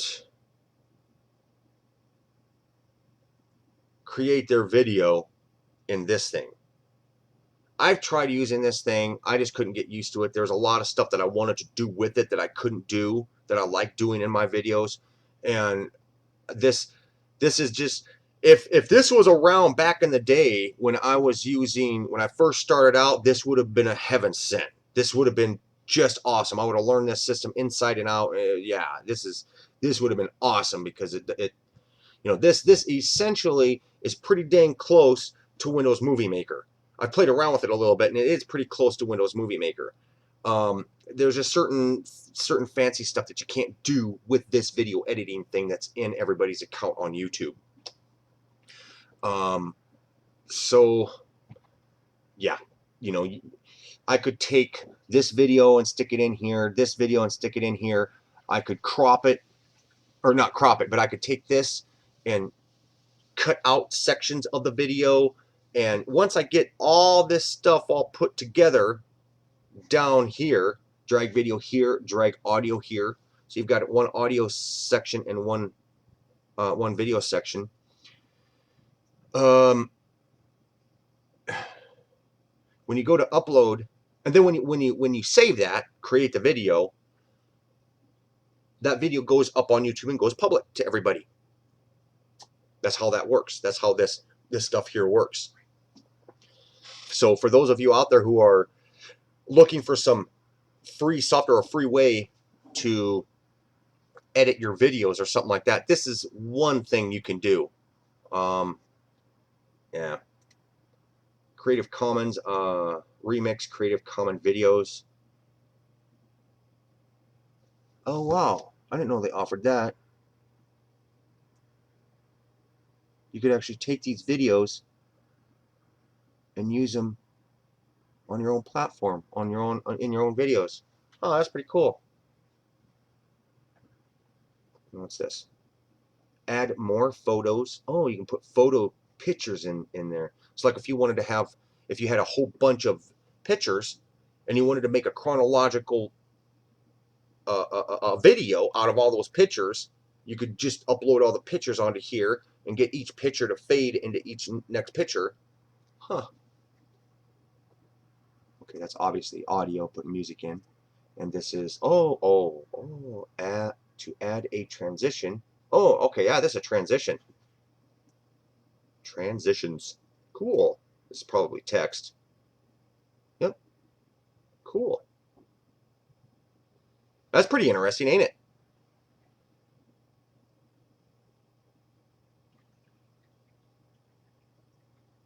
The Fat Rat has a few songs. Windows Movie Maker is the best for a starter YouTube creator. And I started using that and use it for basic editing. Yeah, that's right, Zipper. I started out with Windows Movie Maker 2.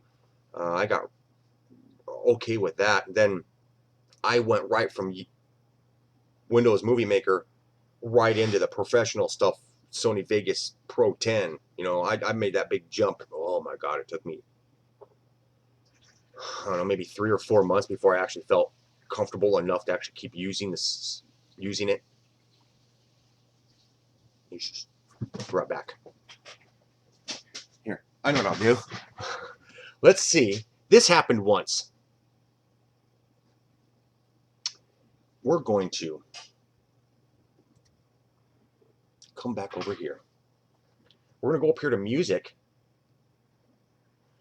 And I'm going to play a music. The last time I played one of YouTube's songs like this, what I'm going to do here, because I'm going to run upstairs quick and heat up my coffee and go potty. But yeah, last time I did what I'm about to do, I got a copyright strike on my live video. So here we go. I'm just going to throw in some song here.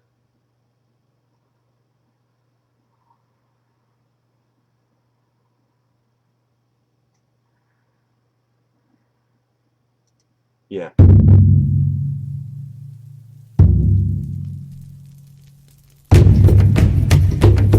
And I'll be back.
know if you guys heard that. Did you guys hear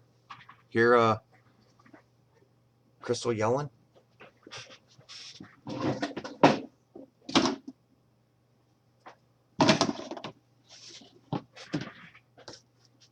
Dad, I want to tell you something. What? I'm not gonna upload on Mach 10 anymore. Hardly anybody watches what I upload. Well, most people don't watch. Dying Light. Well, no. See, when it comes to doing live streaming, most people don't come in and watch it right away. They don't even get notifications. Dad, people jump in my live streams, but instantly they leave. And I don't know Is your why. character more badass than theirs are? Well, I'm Legend 9 and all my stuff is upgraded. I don't know if that's why they leave or I don't know. Maybe. I know sometimes when I jump in other people's games. No, I don't jump in other people's I know, games. but when I do it, when I jump in other people's games and I've got a bigger character than they got, they always kick me. So maybe people are coming into your game and they're like, geez, this guy's too badass. I got to get out of here. No, I mean watching the broadcast. Oh, well, that's what most people do anyways. That's what most people do anyways. I mean, right now, I can't even really look right now, but heck, there's probably maybe 3 people watching this. You know, so that's kind of expected. Most people don't like watching live streams unless, you know, you got naked women dancing around a pole. You know, people will watch the hell out of that stuff. But if you're like sitting here chit-chatting and talking and trying to show people, give people a better life or whatever, you know, they don't want to watch that crap. Which is how it goes. Do me a favor. Take these things out into the garage. Is Mom okay? Yeah. Is she a little jittery? Yeah. Okay. Dad, you need to tell them the story. I'm gonna.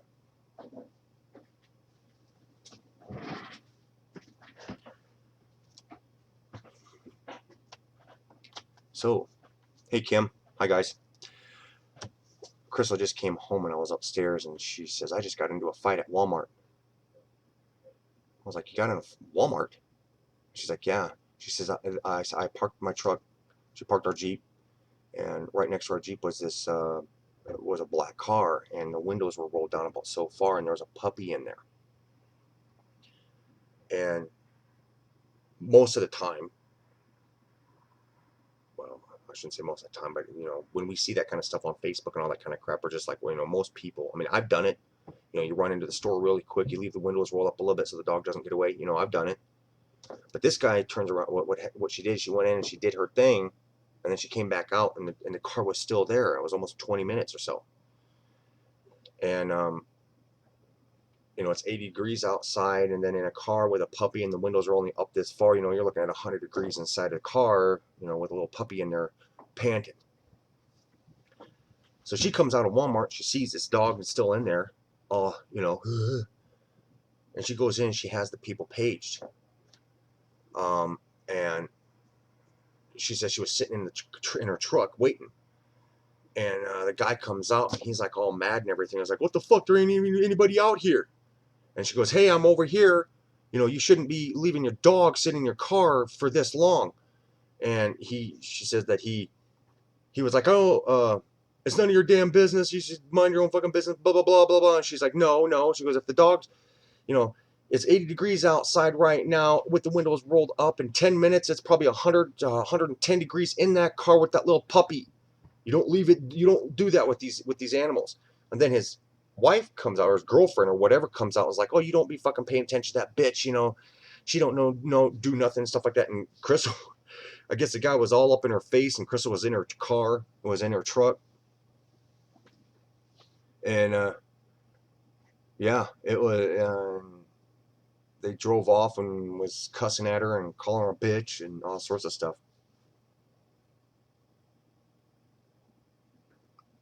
Yeah, Zipping Basher. Yeah, I live stream. I never get anyone watching, so I quit. Yeah. Yeah, live streams aren't normally very popular. I mean, unless you're doing it on Twitch and you've got. See, I've noticed that when I've done my broadcasts, I've done broadcasts on Twitch, and I've done broadcasts on YouTube. Not these ones, but on a different channel. If I keep, if I start an upload and it goes for like 2 hours or over, I start getting traffic coming into it. 2 hours or over. I gotta sit there with my damn, doing whatever for 2 hours before the system even gets starts grabbing the video and starts throwing it out in front of people. Before anybody even notices it's even around, damn content has to be up for 2 hours. That's what I've noticed. So Zippy, so Basher, next time you do a live stream on Twitch or on YouTube here or something like that, start it up. Don't actually start getting serious about any crazy stuff until 2 or 3 hours after you've actually been doing a live broadcast, because it's no, you'll never have anybody come in for like the first hour or so. At least that's how it works on Twitch. I know that for sure.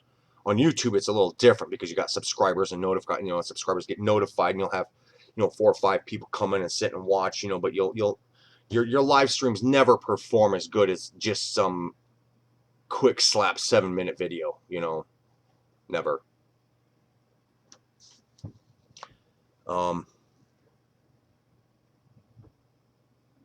Kim Emerson, don't forget me, please. I've been a sub for the longest, and fuck that guy. He could have killed the dog. Yes, I know, Kim. Yeah, that's right. And he was, yeah. Crystal, when Crystal got home, she was like real jittery, and her adrenaline's been going. Yeah, so I mean, because she's. Next thing you know, she's sticking up for this little puppy that's in this car that's getting all hot, and then the owner's yelling at her, and the owner's girlfriend, she's getting ganged up on.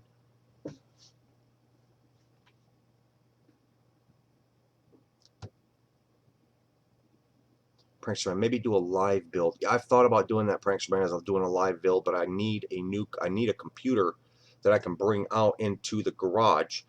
That's going to be the garage computer, which means it's got to be built a certain way, so that way it's not, a regular computer pulling in chunks of flying metal filings and throwing those things at the CPU, so it's got to be designed a certain way. I got to build a box for it, and then on top of that, hardline the thing over to our router, because I don't want to do a wireless type of thing. I've tried doing that with this wirelessly, going out in the garage and firing up live chat and trying to do that in the garage and having the Wi-Fi go over to our router.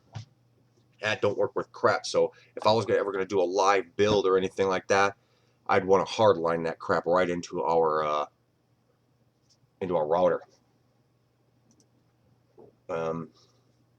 What else would you guys want to know about your account? How to use this and how to use that?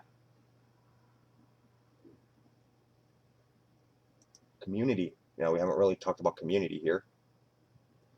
Community is where you get all your comments, stuff that's held for review. If you want to hold reviews on your system, like people make comments and you want to review them before you give the okay for them to go up publicly. Most of the time, that's, unless you've got a controversial channel, that's kind of pointless to have up. You can just, people come in and they bark at you or whatever, just ban the hell out of them. That's all you can do. That's the best thing to do, because if somebody comes in and makes a bad comment at one time, they're going to do it again and again and again. So the best thing to do is take those people and just flush them down the toilet. Spam. This is something that you still want to go on and look at this, and some of these videos, some of these comments you want to give okay to, because people will get on your video and they will say, oh, hey, go check out this link of this part, and they'll post it in the comments. Well, it doesn't get displayed to everybody because it's got a link in it. So it will show up in the spam section of your comments. That person will be able to see their comment on the video, but nobody else will be able to see that. So that's why you come in and you look at the likely spam and you see that this person is like, oh, hey, go check out this. It's here's the link to the part. This might help you.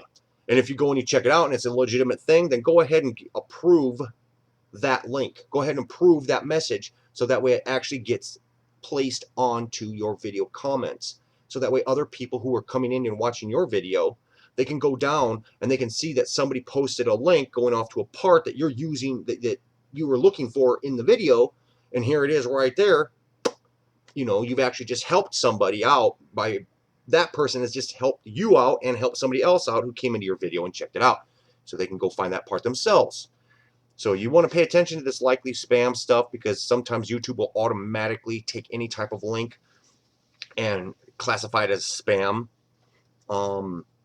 I got to continuously go in there and check it out, that kind of thing. So some of you guys out there who will post a video, like, oh, I don't know, a few videos back, I had Austin came in and posted a link. Raymond Earl posted a link, and it didn't get posted on the video to the public, but I could go into my likely spam section and see who these people are and that these links were legitimately, and then give those links a okay. I'll click on this. Can you add me to your network of channel sections? Oh yeah, okay, this is Reclaimed Palette Creations. 1 year ago, he asked me to put his channel on my channel here. I added your channel to my sections on my page. Thanks. So Reclaim Palette Creations.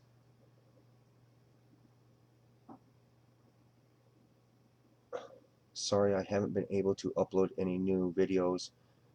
I am away at college and unable to build with palettes. Oh, he's got 5 videos. Okay, but yeah, there's that kind of stuff. John Smith. But this is kind of this is the way where you manage your comments and stuff.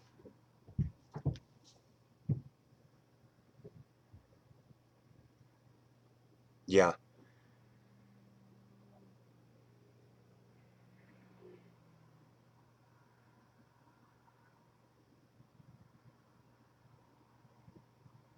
Oh, I see. Anything that's likely spam on my channel get deleted immediately. Oh, yeah, you might not want to do too much of that, Zipping, though, because I mean, if you go in there and you delete it yourself, yeah, but this likely spam stuff, somebody could, you could be doing a video and somebody says, "Hey, Zipping, there's a fix for that in the game or whatever. There's a fix for that here, and there's a fix for that there," and they leave you a link. You don't want that comment to get deleted automatically. You want to be able to see that kind of comment before deleting it. So yeah, that's something that you kind of want to do. Messages. Um,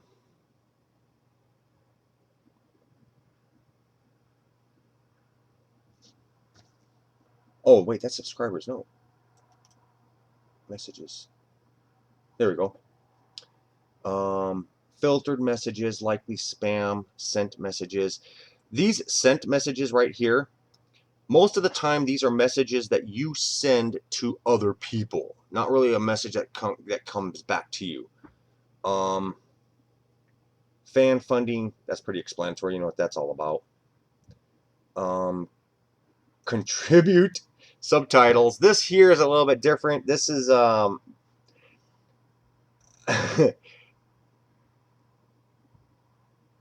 these are the subtitles that your subscribers can come in and offer to you on a video. You come in and you check out who submitted the closed caption text. Like what this is let's say somebody comes in and they watch one of my videos and they want to put in some Creative Commons text to it, so that way people who are deaf will understand what's happening in the video. So they'll sit down and they'll type out, roughly the things that I say in it and what we're talking about, and doing little explanations and stuff like that. And then they'll submit it off to me. Submissions. I'll then read through it, look at it, see what kind of drafts, if they decided to do a draft, and then also who.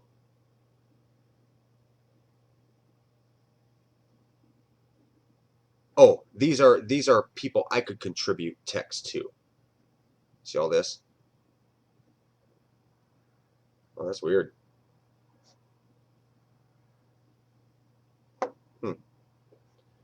Manage subtitles and closed caption.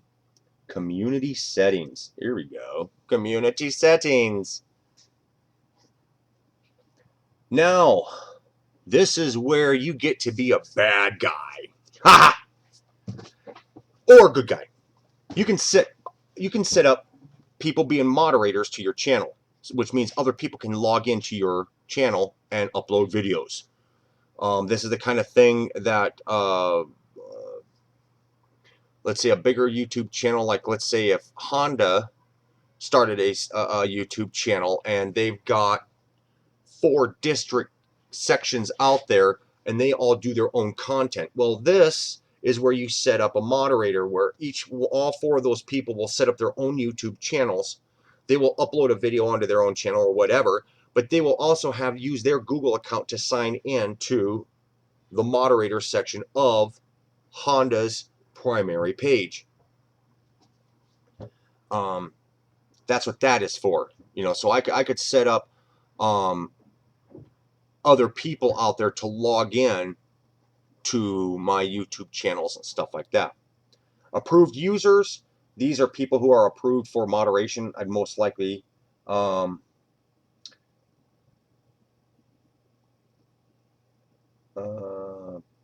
wait, no, that's not that. That's what's this here.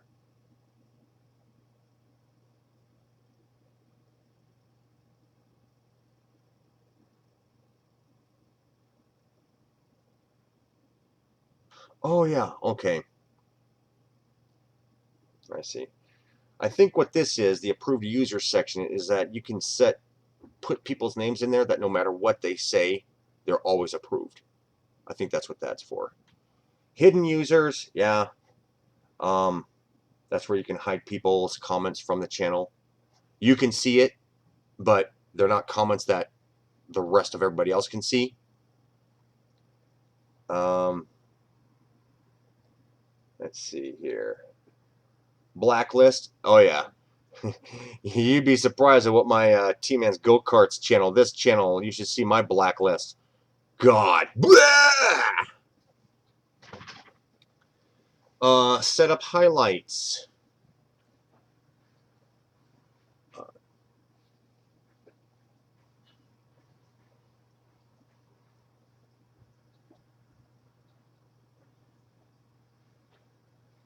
Yes, yeah, Machinima is a good example. That's where you would have moderators set up. People could actually go sign into Machinima's multiple channels that they had. Yeah.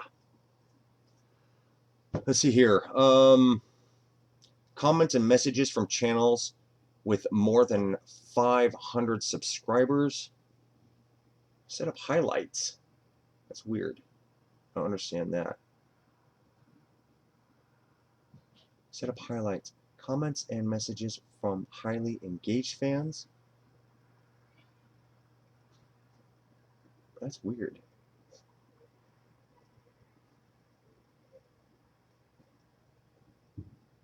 Comments and messages from subscribers. Yeah, obviously, you want all comments to be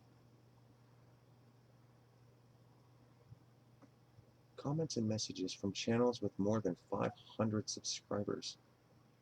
That's the lowest it goes. I don't quite understand that one. Default settings. Allow all comments. That's what I do. Allow all comments, but YouTube will automatically filter out stuff that they think is spam, so you really don't have to worry too much about that. Hold all comments for review. That's too much of a pain in the butt to do. That means every time you upload a video or something like that, every comment gets the review thing, and you got to come in here and stay married to your system. That's a pain in the butt. Disable comments. You can do that, where people can't comment on your videos. Comments on your channel. On your channel, that's where the areas of the discussion, in your, we'll come up here, go up here to channel, and that's this area right here, discussion. That's what that covers. Comments on your channel, allow all comments, hide all comments for reviewer, disable comments.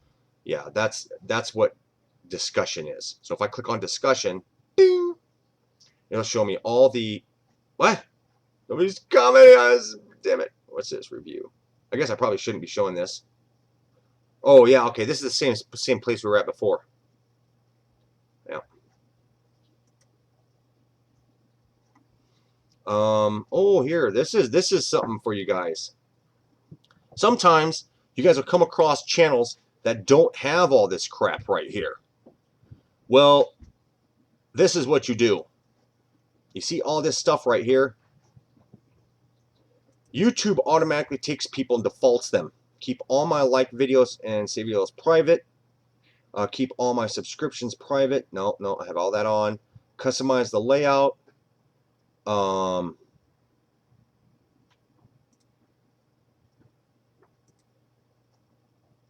Show.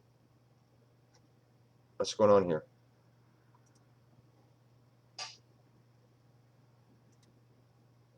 I'm going to click save. We'll see if it's... Nope, that didn't work.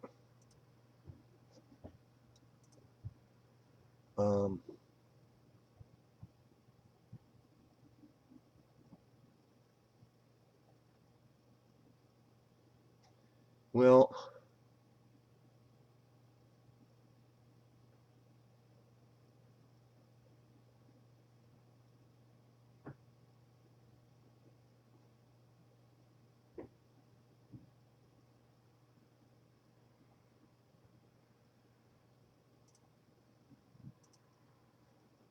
let's try this. Just turn everything off. Click save. Let's see what happens here. Yeah, it doesn't seem to be working here. Anyway, some channels out there have all this stuff gone.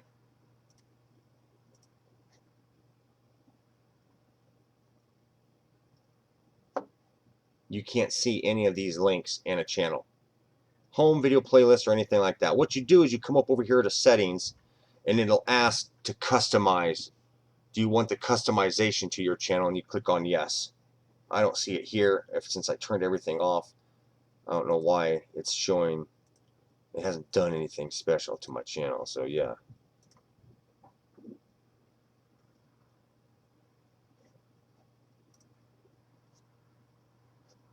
Concrete garden update.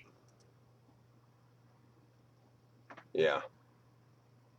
Playlists. Oh my god, I'm gonna have to get crazy and start making more playlists over on this channel. But anyways, guys, yeah. So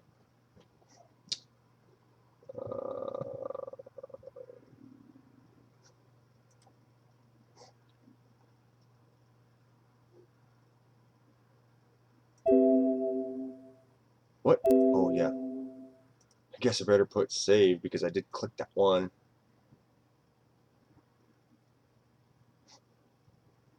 Credits. This is something that unless you're doing collaborations with other people and stuff, this is where credits come into play. Pending, publish, removed, spam, where you give a credit to another channel or whatever. I think that's what this is for. Oh no, this is a list of, yeah, how many channels have given you credit in the credit section of a video. And this, on this channel, see it says published, 6 of them. What I've done is I've set up my T-Man's Go-Kart, my T-Man's channel here as being a contributor to my T-Man's Go-Karts. So in all these videos here, T-Man's Builds channel is a director, set designer, collaborator, producer. Yeah, I don't know why I did that, but I just did it just to see what would happen. And nothing's happened. So, yeah. Maybe it's just another one of those pointless things that YouTube is throwing out to make people think that it's important. Maybe. Okay, so